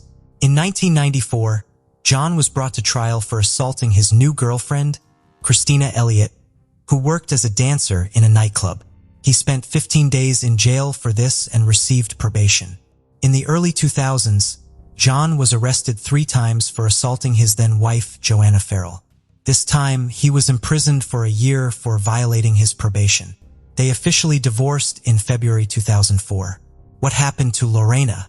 Unlike her former husband, Lorena did not take pride in her scandalous notoriety and tried to stay out of the limelight. In 1996, she decided to return to her native Ecuador, where her mother, Alli, was living at the time. However, just 6 months later, Lorena made the news again when her mother accused her of assault. The conflict was resolved without going to court, and the women continued to live together. A year later, Lorena returned to the USA, where she opened her own small beauty salon in Washington. In February 2007, she founded a foundation called Lena's Red Wagon, which focused on helping women who had suffered from domestic violence. Soon after, Lorena agreed to give an interview for the first time in a long time and appeared on CBS News Morning Show, where she discussed her life post-incident. She also appeared on the popular Oprah Winfrey talk show in the mid-2000s. Lorena remarried, and her new husband was a man named Dave Bellinger, with whom she had a daughter in February 2006. She preferred not to recall her marriage to Bob at all and claimed she did not follow his life after their divorce. In February 2009, nearly 15 years after their sensational legal battles had ended, the former spouses met face-to-face for the first time on the show, Insider. John apologized to Lorena for the way he had treated her during their marriage and declared that he still loved her despite everything. Lorena was visibly moved by his words and confirmed that every year on Valentine's Day, her ex-husband still sends her flowers and cards. Stephanie Bennett was born on August 30th, 1979 in the small American town of Rocky Mount, Virginia. After her parents divorced during her childhood, Stephanie lived with her mother. Despite the divorce, her father lived nearby and Stephanie would see him nearly every day. Later on, her father remarried, giving Stephanie a stepsister named Diana. Upon finishing high school, Stephanie attended Roanoke College, which was 350 kilometers from her home. In her senior year, she met a young man named Walter and they started dating. After college, the couple split but continued their relationship even as they moved to different cities. Stephanie moved to Raleigh, North Carolina, alongside her stepsister Diana and a mutual friend named Emily. The three shared an apartment in the Bridgeport residential complex located in a quiet, peaceful area on the outskirts of the city. Stephanie secured a job at IBM while her boyfriend moved to Greenville, South Carolina to pursue an engineering degree. After living in Raleigh for about a year and with Stephanie recently having turned 23, she, her stepsister, and her friend were planning to relocate to different cities. Stephanie intended to move to Greenville to be with Walter, and the couple had already begun looking for a place to live together.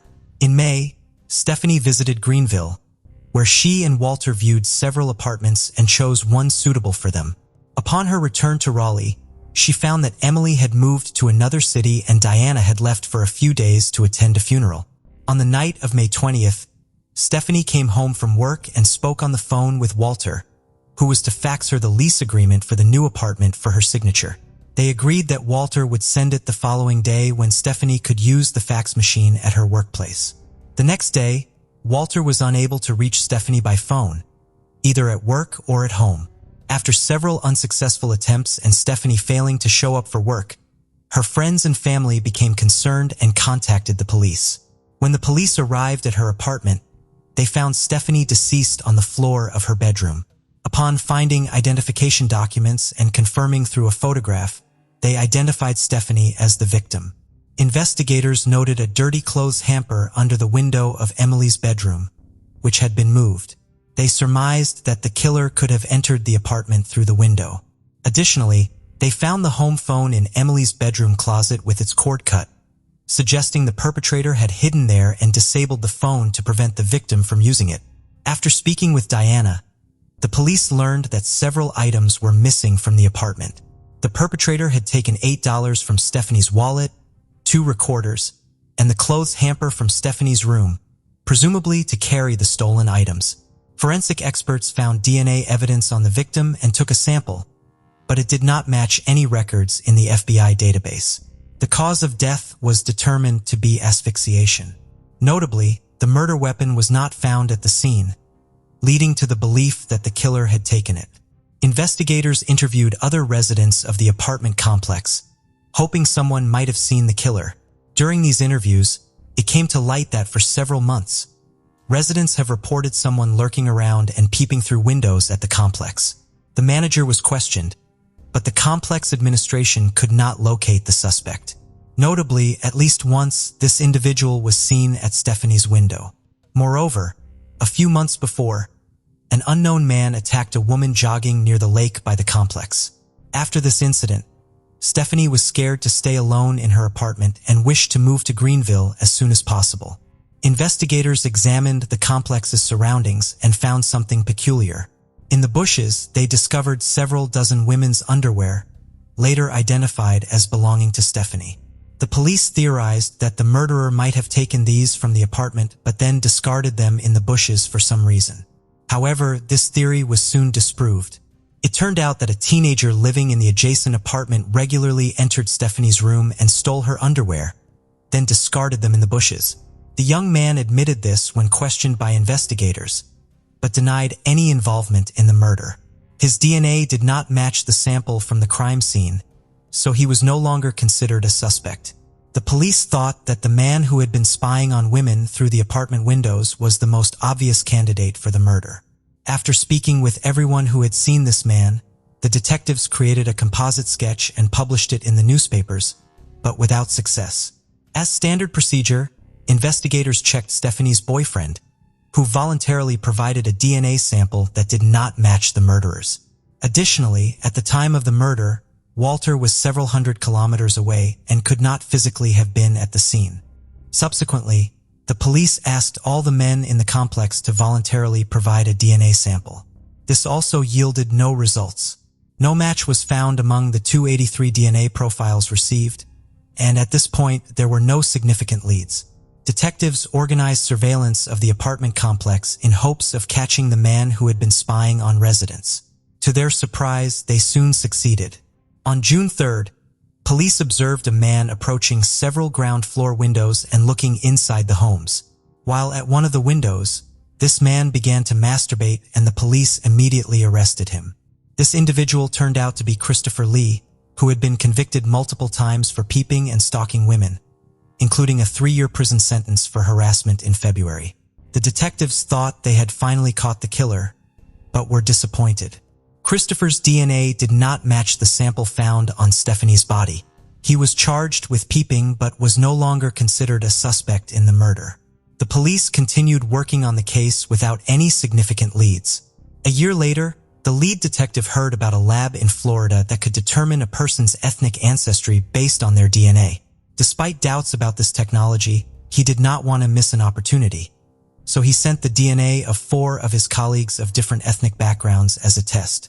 The experts completed the task with 100% accuracy, and the detective then submitted the killer's DNA from Stephanie's case. At the lab, they determined that the DNA owner was Caucasian, but this information did not significantly aid the police. In August 2003, the victim's father offered a $100,000 reward for any information leading to the capture of the killer. Stephanie's mother wrote a letter published in local newspapers, imploring people to share any information with the police that could help identify the suspect. This generated some new leads, but they led nowhere. In April 2004, based on numerous witness accounts, the detectives decided to re-interview all residents of the complex. They learned that the man arrested for peeping might not be the only one lurking around the complex buildings and looking through others' windows. Having identified the first man and possessing his photos, the investigators wanted to speak again with residents who had seen a man spying around. Unfortunately, none had seen his face. He often appeared during the dark hours, wearing a hood over his head. Some witnesses mentioned they had seen him without a hood, but could only make out his long hair. Detectives interviewed dozens of individuals until they finally found someone who had seen this person near Stephanie Bennett's window before her murder. This witness already had given a statement to the police, but now remembered something else. He saw the man a few days after the incident. The man was walking his dog near a wooded area behind the residential complex, recognizable by his hoodie. The witness watched the man until he disappeared among the trees with his Labrador. It seemed the witness had either forgotten this detail or hadn't thought it related to the murder, so the police didn't have this information during the initial interrogations.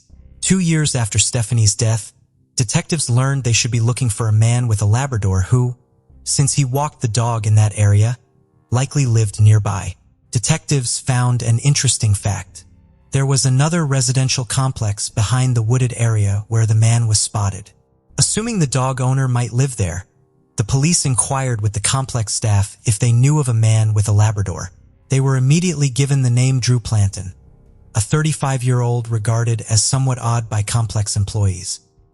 He was described as reclusive, hardly speaking to anyone, never making eye contact and always wearing loose-fitting clothing, presumably to avoid drawing attention to himself. Upon further investigation, they spoke with an elderly resident who kept an eye on the complex's goings-on. When told they were investigating Stephanie Bennett's murder, she expressed surprise that no one had been arrested, mentioning that boy with the big dog as a known figure. The residents had suspected this man but had not reported their suspicions to the police. Drew had since moved elsewhere in the city. The detectives attempted to contact him at his new apartment but received no response despite repeated visits at various times. While searching for Drew, the police interviewed his neighbors who shared alarming details. A woman living above him saw Drew with a young man shortly after Stephanie's murder, and Drew was reportedly telling the young man not to talk to the police. This led investigators to believe that the young man might have been involved in the theft of undergarments from the victim's apartment. Other women had felt menaced by Drew. They observed him while jogging or in secluded places, watching closely or even following them. Unable to contact Drew at home, detectives found his workplace and approached him there. Drew, a chemist in a fertilizer production lab, denied knowledge of Stephanie Bennett's murder, which was odd considering his close proximity to the crime scene. He was uncooperative, but agreed to answer questions at his home at a scheduled time. When detectives met with him at his apartment, he denied ever walking his dog near Stephanie's complex. Given the numerous witnesses who had seen him in the area, the detectives immediately suspected he was lying. He also claimed not to wear glasses, contrary to his driver's license information and witness descriptions of a man peering into apartment windows wearing glasses. Predictably, Drew refused to voluntarily provide a DNA sample. The detectives decided to surveil him in hopes of obtaining a DNA sample by other means, but this proved challenging as he left no items behind that could be analyzed in a lab. For example, during lunchtime, he would leave work, sit in his car, and simply stare at a fixed point. Didn't the man eat anything? As a result, detectives were unable to retrieve any object with his DNA. Detectives observed as Drew discarded an empty water bottle into a trash container. They retrieved it and took it to the laboratory. However, the experts were unable to obtain a DNA sample from it. According to one account, Drew deliberately took a clean bottle and threw it away on the street, knowing he was under surveillance. After that, the police decided to try and obtain his trash, but they also failed in this endeavor. For several days, they never saw him take out the trash. Notably, the man's neighbors also couldn't recall ever seeing him with a trash bag. Later, the investigators sought assistance from Drew's boss. She agreed to help them obtain an item from his workplace that might contain his DNA. She observed him for several days, but was never able to retrieve any object. Drew rarely ate at work, never discarded anything, and not a single hair could be found in his office. Given that the man had long hair, this seemed odd.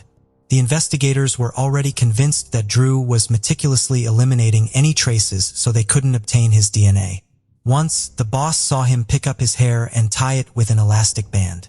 After that, he meticulously picked up any strands that had fallen to the floor. Then the woman decided to invite him to lunch at a cafe to supposedly discuss some work matters. But even there, the man was extremely cautious. Eating mostly with his hands, he stored all used napkins in his pocket and even took the straw and the glass with his drink. For dessert, he ordered banana pudding and Drew finally used a fork. However, after using it, he cleaned the fork with a damp napkin for 15 minutes, eliminating any possibility of obtaining a DNA sample from the utensil. Despite this, the investigators took the fork and brought it to the laboratory. The experts were able to find small DNA samples that showed a partial match with the DNA at the crime scene of Stephanie Bennett. However, the result was too inconclusive as more biological material was needed for a complete comparison. In the end, the detectives obtained a search warrant for Drew's workplace, hoping to find an item containing his DNA. The investigators were also concerned that the man might flee once he realized they were executing the search warrant, so they decided to conduct it at night. Among the suspect's belongings, they found gloves he was supposed to use while working with chemicals. The detectives suspected that his DNA might be inside the gloves, so they took them and replaced them with another pair. They still feared that Drew might flee if he realized the police had his DNA. Experts found biological material inside the gloves and the DNA analysis showed a complete match. Finally, the detectives were confident that Drew was responsible for the murder of Stephanie Bennett and had undeniable evidence in their hands. On October 18, 2005, the police quietly surrounded the laboratory where the man worked and waited for him to exit. The investigators feared that attempting to arrest him inside the building might lead to him taking a colleague as a hostage or attacking them. These fears were not unfounded, as when the man left the building, they immediately arrested him. They found a loaded firearm in his possession, indicating he was well aware that the police were close to capturing him and had no intention of surrendering easily. During the interrogation, which lasted more than 6 hours, Drew did not say a word, refused food and water, and barely moved. In the end, detectives had to place him in a wheelchair to move him around. With a search warrant for his apartment, the investigators found a stash of stolen clothing belonging to Stephanie. Additionally, they discovered 9 pistols, 2 rifles, 40 knives, a pair of handcuffs, and a machete. They also found lock-picking tools and handcuffs. The detectives came across a notebook with dozens of women's names, which they immediately started to trace to ensure their safety. It turned out that one of the women was the same resident of his apartment complex who had complained about Drew during the interrogation. She said that the man watched her on the street and she felt consistently uncomfortable. Her fears were confirmed when the police found her underwear and tampons in Drew's house. Moreover, there was a copy of her high school graduation videotape. It turned out that Drew had entered her apartment, taken the tape, made a copy, and returned it. All this time, he had kept these items even after moving. In his apartment, they also found a check made out to the woman who was murdered in 1999. The investigators discovered that at that time, Drew lived in the same city. Additionally, the woman had been killed with a firearm of a quite rare caliber. But it was precisely that weapon, found in the man's collection during the search, that made Drew a suspect in this case. However, he first had to stand trial for the murder of Stephanie Bennett. A month after his arrest, the prosecution officially announced that they would seek the death penalty. The trial was set to begin the following year, and Drew spent that time in solitary confinement, but the trial never took place. On January 1, 2006, Drew was found dead in his cell, despite all the precautions that were in place. The investigators had no doubt that Drew had killed Stephanie Bennett, but after searching his house, the inevitable question arose, how many other victims might this person have had? At the very least, it was probable that he had been behind the murder of a woman in 1999. The detectives were almost certain that Drew might have been involved in other crimes as well. After carefully studying his background, the police uncovered several interesting details. Drew was raised in a complete family with 3 siblings. His father constantly humiliated and beat the children until their mother fled with them to another state. As a result, Drew became a very introverted teenager, a trait that intensified over time. Despite this, he received a good education and found a decent job as a chemist. His colleagues said that he was very intelligent, but his social skills were practically non-existent. He had no friends, did not talk to anyone at work, and always tried to keep as far away from the group as possible. Interestingly, Drew's biological brother also had a criminal record. He spied on women with a hidden camera and received a suspended sentence. In February 2008, Drew's mother sued the state government, accusing the authorities of allowing her son's death. However, the judge concluded that the prison guards had taken all necessary precautions and could not have stopped the man. Stephanie Bennett's father tried to sue the management of the apartment complex for ignoring residents' reports of a man who was spying, as well as for not paying enough attention to the safety of residents on the premises. According to him, there was insufficient lighting around the buildings in the dark and anyone could walk there unnoticed. He also found out that the window of his daughter's apartment was broken, but the complex's management did not rush to fix this problem, despite it being their direct duty. In the end, however, he withdrew these accusations without commenting on his decision. Thus, this complex and puzzling case was finally resolved. The police still wonder today how many other victims might Drew have had. The available information suggests that the man was prone to committing serial crimes. But after his death, it became practically impossible to know the truth. The case of Bianca Roberson. Bianca Roberson, born on October 17, 1998, Bianca grew up to be a remarkable individual. She excelled at Bayard Rustin High School, earning straight A's and graduating with honors.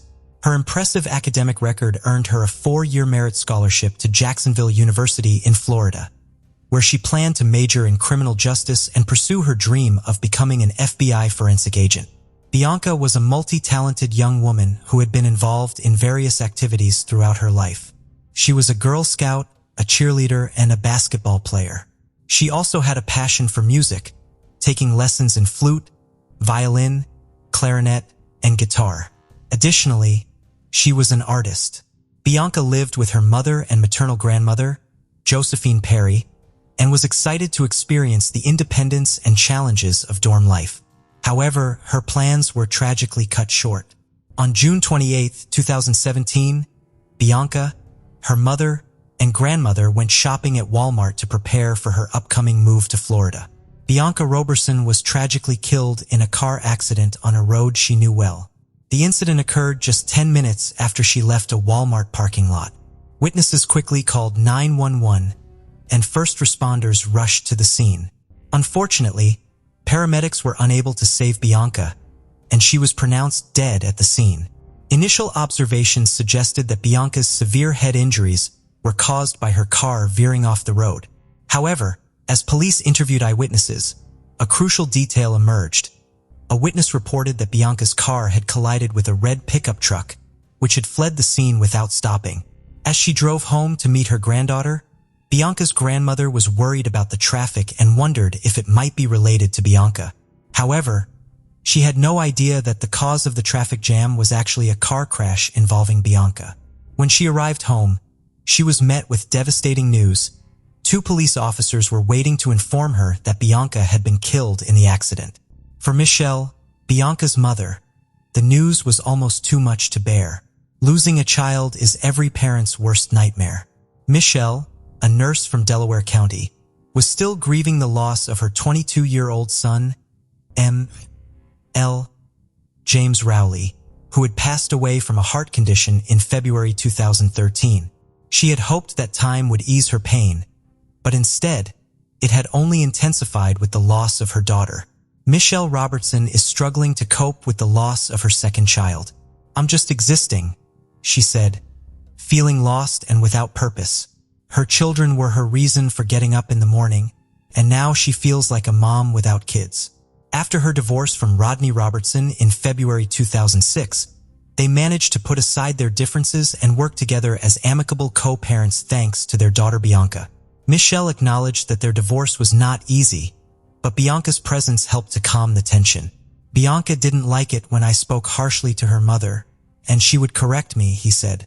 Bianca's love for her family, especially her father, brought them closer together. Rodney admitted that Bianca was his favorite, and her devotion to family was inspiring. Bianca's father proudly said that his daughter was one step closer to achieving her dream of becoming an FBI forensic specialist. Bianca was excited to be on her own, but her future career was her main focus. Her hard work had paid off, as she had received a 4-year merit scholarship to Jacksonville University, one of the 3 schools that had accepted her out of the 4 she had applied to. Bianca's father said she had also been accepted to Coastal Carolina and the University of Georgia. Investigators were seeking CCTV footage to confirm the initial belief that Bianca's car veered off the road after colliding with a red pickup truck. If this were the case, it would imply that Bianca's death was no accident, but rather a deliberate act that required the police to identify a perpetrator. However, the truth revealed during the investigation proved even more stunning. While awaiting the CCTV footage, a significant development in the case occurred. It was initially assumed that Bianca's death resulted from her car crashing and hitting her head. Yet, during the autopsy, forensic experts made a startling discovery. There was a bullet in Bianca's head. This revelation drastically altered the course of the investigation. What initially seemed like an accident and later a collision with a red pickup truck was revealed to be a death caused by a gunshot wound to the head. The autopsy report's findings prompted detectives to meet with Bianca's family, bringing devastating news that her death was no accident. This revelation sent shockwaves, especially for her mother, Michelle, who couldn't fathom why anyone would harm her daughter. Bianca had a close-knit relationship with those around her, and her family couldn't identify anyone who might have wished her harm. Desperate for answers, the Robertson family relied on investigators to identify the person responsible for Bianca's tragic death. Upon reviewing the security footage from the Walmart her family visited on the day of her death, detectives found no suspicious activity. The detectives closely examined the family's actions from the moment they left their cars to the time they departed the parking lot. They dismissed the possibility that someone from Walmart could have followed Bianca and shot her, as she had not argued with anyone during their visit. The family had simply shopped, loaded their purchases into Bianca's car, and left. The investigation suggested that the motive for Bianca's death might be linked to an incident that occurred while she was driving home on the highway. Bianca's mother recalled, "We packed all the bags into Bianca's car," referring to the February 2009 Chevy Malibu they had purchased for her 16th birthday from CarMax. Michelle recalled that her mother had chosen the car Bianca was driving when she first got her permit. According to Michelle, Bianca's mother said that Bianca had gotten everything she wanted, but Michelle didn't think of her as spoiled. Instead, she believed Bianca was simply loved and also willing to work for the things she desired. In fact, Bianca started her first job at McDonald's when she was 15 and soon switched to a dietary aid position at the White Horse Village retirement community in Delaware County. Michelle remembered that she had received a large number of letters and cards from the residents at White Horse Village who adored Bianca. After the police obtained traffic footage from CCTV cameras, Michelle pointed out that there were no cameras at the exact location where Bianca veered off the road. However, there was a camera about a mile away. To help illustrate the location, Michelle suggested looking at Google Maps. According to the map, Bianca lost control of her car where 2 lanes merged into one. When investigators reviewed the recording, they found evidence that supported the account of Bianca's encounter with the driver of the red pickup truck. The footage showed their cars traveling side by side, approaching a point where their lanes merged into one. It's possible that the conflict began when one driver failed to yield to the other. Given the tragic outcome, investigators inferred that the driver of the red pickup truck might have been the one who fired the shot. However, the poor quality of the footage made it impossible to read the pickup truck's license plates or see the driver's face. Nevertheless, from that point on, the driver of the pickup truck became the primary suspect in Bianca Roberson's death. Detectives were tasked with identifying the man, but they only had a blurry image to work with. After inquiring with Bianca's family members, it became clear that none of them knew anyone who owned a red pickup truck. The police then re-interviewed the witnesses who were present at the scene and those who had called 911, but unfortunately, None of them had caught a glimpse of the vehicle's license plate. The Bianca Roberson family has received an outpouring of support from friends, strangers, and people of all ages since Bianca's passing. A vigil was held just 2 days after her death, and many have reached out to share their stories and condolences. Bianca's family describes her as a selfless and compassionate person who always put the needs of others before her own. According to her mother, Michelle, Bianca would often take in children who were in need, even if it meant sneaking them into their home without permission. When confronted about her actions, Bianca would simply say that she wanted to help others in the same way she would want someone to help her if she were in a similar situation. This kind of empathy and kindness was evident in many aspects of Bianca's life, including the time she witnessed a car accident and immediately asked her mother if they could stop to help. A kind-hearted woman's first instinct was to invite those eating alone to join her family for dinner. In the aftermath of Bianca's car accident, investigators analyzed footage from distant cameras to determine the direction of the red pickup truck involved in the incident. To gather more details about the truck, including its brand, model, and license plate, they required higher quality footage. The police sought the public's assistance through the media, asking anyone with information about the truck to come forward. Following the accident, the pickup truck turned towards Poi Pike. To find evidence, detectives visited nearby houses and shops searching for cameras that might have captured the truck. After an extensive search, they found a camera with good quality footage taken around 5 minutes after witnesses called 911 to report Bianca's car accident. Upon analyzing this footage, detectives saw the red pickup truck driving by shortly after the incident. The investigation continued, but the license plate of the suspect's car remained unknown, and it was unclear if the car in the footage was the same one or just a similar vehicle.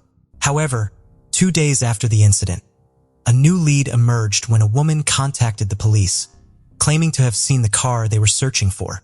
She also reported seeing the driver's face. She described the car as a red pickup truck that overtook her, stopped at the Poi Pike intersection, and then turned left. This information was crucial in narrowing down the search area and also revealed that the pickup truck in the footage was not the actual suspect's vehicle, but rather a similar-looking truck. Her description helped a forensic artist create a sketch of the suspect, who was identified as a white male, 25 to 35 years old, with brown hair and a stubble beard. The police released the suspect sketch, hoping someone would recognize the person and come forward. They showed the sketch to Bianca's family, but no one recognized the individual. As the investigation continued, detectives began to consider the possibility that Bianca's death was a hate crime. To gather more evidence, the police canvassed the area where the red pickup truck was last seen, visiting homes and businesses near the intersection where it turned left. They were searching for a high-quality surveillance recording that could provide answers to their questions. Their efforts paid off when a homeowner, who lived less than half a mile from the intersection, provided the police with a recording from their driveway surveillance camera. By estimating the time it would take to drive from the crime scene to the homeowner's location, the police quickly found the relevant footage. Although the new footage was of better quality than the previous one, its angle made it impossible for the police to identify the car or its driver. The police worked hard to find another recording from a closer camera, and they got lucky. Although the license plate was not visible, they were able to identify some unique features of the car. These features included a sticker on the right side window, a vertical dent on the passenger door, and damage to the hood. With these details, the police had a much better chance of finding the car. The police sought the public's help in finding the truck and its driver by offering a $5,000 reward for any information that could aid in the investigation. They were confident that someone would recognize the distinctive vehicle. 3 days after Bianca Roberson's death, a lawyer contacted the police station on behalf of a client who wanted to turn himself in, stating that his client was connected to the incident that resulted in Bianca's death. The incident occurred on a recent Wednesday at approximately 5:30 p.m. Bianca Roberson, an 18-year-old who had just graduated from Westchester Ruston High School, was driving on Route 100, a 2-lane highway, on her way to Jacksonville University. Her life was full of promise, with a loving family and a bright future ahead. As she approached the merge with Route 202, the road narrowed from 2 lanes to 1. A common merge on a southeastern Pennsylvania highway turned deadly last Wednesday when a dispute over positioning escalated into violence. Bianca Roberson was merging from 2 lanes to 1 when a man in a red pickup truck, also merging, became agitated and shot her in the head. The suspect, 28-year-old David Desper of Pennsylvania, surrendered to police with his lawyer. Although he refused to testify, he consented to a search of his home and revealed the location of his pickup truck. David was subsequently arrested and charged with Bianca Roberson's murder. The police tracked down the suspect's vehicle, a pickup truck, at a location David had previously mentioned. Unique features on the truck, such as stickers on the windows and damage to the body, made it unmistakably clear that it was the same truck involved in the crime. The investigators searched David's residence and found the firearm that was used to shoot and kill Bianca Roberson. Despite this major breakthrough in the case, the authorities remained baffled as to the killer's motivation. Over 800 loved ones and members of the community attended a heart-wrenching farewell ceremony at the St. Paul's Baptist Church in the suburban Westchester borough, which lies approximately 25 miles. During the funeral service, many people paid tribute to she, including her brothers, officials from her high school, the chief admissions officer from the university she was set to attend, and friends. In his eulogy, Pastor Wayne Croft Sr. drew a comparison between the shooter and 2 other infamous cases: George Zimmerman, who shot and killed Trayvon Martin, a black teenager, in Florida in February 2012 and was acquitted of murder in February 2013, and Michael Dunn, who shot and killed Jordan Davis, another black teenager, in Florida in 2012 after a dispute over music. Dunn was convicted and sentenced to life in prison plus 90 years. The pastor expressed the sentiment of the black community, stating that regardless of whether Bianca's murder was a result of road rage or racism, the fact remains that a brilliant young black woman's life was lost. During the trial in September 2018, David Desper was asked to explain his motive for committing the crime. Instead of providing an answer, he requested forgiveness from Bianca's family. For Bianca's parents, the thought of facing their daughter's alleged killer was daunting. To show their support and unity, Rodney had arranged for family members and friends to wear T-shirts with Bianca's face on the front as they gathered at the Chester County Government Services Center. The family of Bianca Roberson wore bracelets with a poignant message, "Bianca Roberson, a rose in God's garden." They also held a banner that read "Justice for Bianca Nicole Roberson," a reminder of the tragic event that took her life on June 28, 2017. Rodney, Bianca's father, expressed his uncertainty about how he would react when he saw the man responsible for his daughter's murder. "I don't know what I'll do when I see him," he said. "The man who held the gun that took my daughter's life, he just took her dreams away. He had no right to do that." Michelle, Bianca's mother, struggled to come to terms with the loss of her child. "I want to hold her, comfort her, and bring her back," she said through tears. The prosecutor argued that the traffic conflict occurred because Bianca failed to yield when their lanes merged into one. In response, David Desper rolled down the passenger side window and fired a shot. Realizing the severity of his actions, David Desper fled the scene, leaving his pickup truck with a friend in Pennsylvania, and attempted to escape to Delaware. However, after his sketch and the distinctive features of his pickup truck were publicized in the news, David Desper decided to hire a lawyer and surrender. The police investigated his social media accounts and interviewed his friends, but found no evidence to suggest that the crime was motivated by bias. As a result, David Desper was not charged with a hate crime. District Attorney Hogan stated that there was no indication that the crime was racially motivated or a hate crime. However, many people disagreed with this assessment. Before the sentencing, the defense portrayed David Desper as harmless and immature for his age, describing him as a big kid who enjoyed playing with cars in his free time.